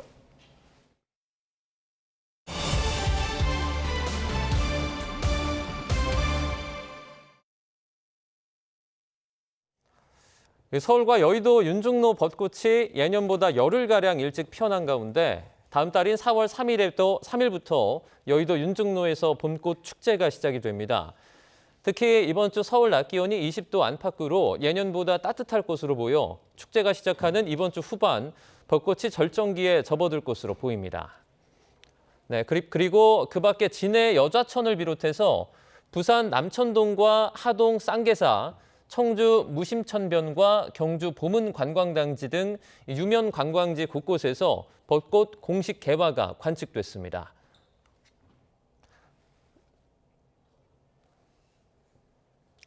3년 9개월 만에 완전체로 돌아온 그룹 BTS가 영국에 이어서 미국 빌보드 음반 차트에서도 정상에 오르면서 글로벌 기록 행진을 시작했습니다. 전 세계 팬에 더해서 대중적인 파급력까지 반영하는 메인 싱글 차트 순위도 곧 이어서 발표될 예정입니다. 송재인 기자입니다. 미국 빌보드는 예고 기사를 통해 BTS의 글로벌 팝 차트 귀환을 대대적으로 알렸습니다. BTS의 새 완전체 음반 아리랑이 음반 차트 진입과 동시에 1위에 올랐다는 겁니다. BTS가 처음 빌보드 음반 차트 1위에 올랐던 건 지난 2018년, K-팝 역사상 최초의 사건이었습니다. 그랬던 BTS는 군백기를 마치고 3년 9개월 만에 돌아와 통산 7번째 정상회 기록을 추가했습니다. 지난 주말 영국 오피셜 음반 차트 톱백에서도 1위로 직행하며 영미 양대 음반 차트를 휩쓴 BTS. 다음 도전 무대는 빌보드 메인 싱글 차트 핫백입니다. 음반 판매량, 즉 팬덤의 영향력이 핵심인 음반 차트와 달리 곡 단위의 인기를 다루는 핫백에서는 라디오 노출 빈도 등 일상적 파급력을 엄격히 따집니다. 이번 음반 제작기를 담은 넷플릭스 다큐멘터리도 핫백 결과를 주목하게 하는 요인 중 하나입니다. BTS 멤버들이 우리말 가사가 적은 점이나 아리랑 국악 선율을 전면에 내세우는 것과 관련해 한때 사측에 의문을 표했던 장면이 공개됐습니다. 작업 끝나면 밤에 모여서 술 한잔 하면서 얘기도 정말 많이 했었는데 제일 많이 했던 얘기가 이제 정체성, 우리다운 건 무엇인가? 우린 무엇인가? 방탄스러운 건 또 무엇이고? 성장통을 뚫고 탄생한 BTS 2.0의 다음 도전 무대인 빌보드 핫백 차트는 이르면 내일 오전 일부 공개됩니다. YTN 송재인입니다. 최근 맑고 따뜻한 봄 날씨가 이어지면서 대기가 무척 건조했는데요. 오늘은 곳곳에 건조함을 달래는 단비가 내립니다. 이곳 서울은 현재 하늘빛만 잔뜩 흐리지만 밤부터는 비가 내리기 시작하겠습니다. 늦게까지 밖에 계실 분들은 우산 하나 챙겨주시기 바랍니다. 자세한 레이더 화면부터 살펴보겠습니다. 현재 비구름은 일부 전남 해안과 제주도에 위치하고 있는데요. 오후 사이 충청과 남부 내륙까지 확대하겠고 밤에는 서울 등 중북부 지방에도 비가 오겠습니다.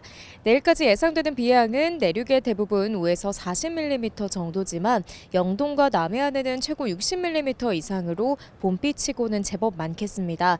특히 제주 산간에는 최고 120mm가 넘는 큰 비가 시간당 30mm로 강하게 쏟아질 수 있겠고 강풍을 동반하는 곳도 있겠습니다. 시설물 피해 주의하시기 바랍니다. 오늘도 낮 동안 따뜻함이 감돌겠습니다. 서울과 전주, 대구 모두 20도까지 오르겠습니다.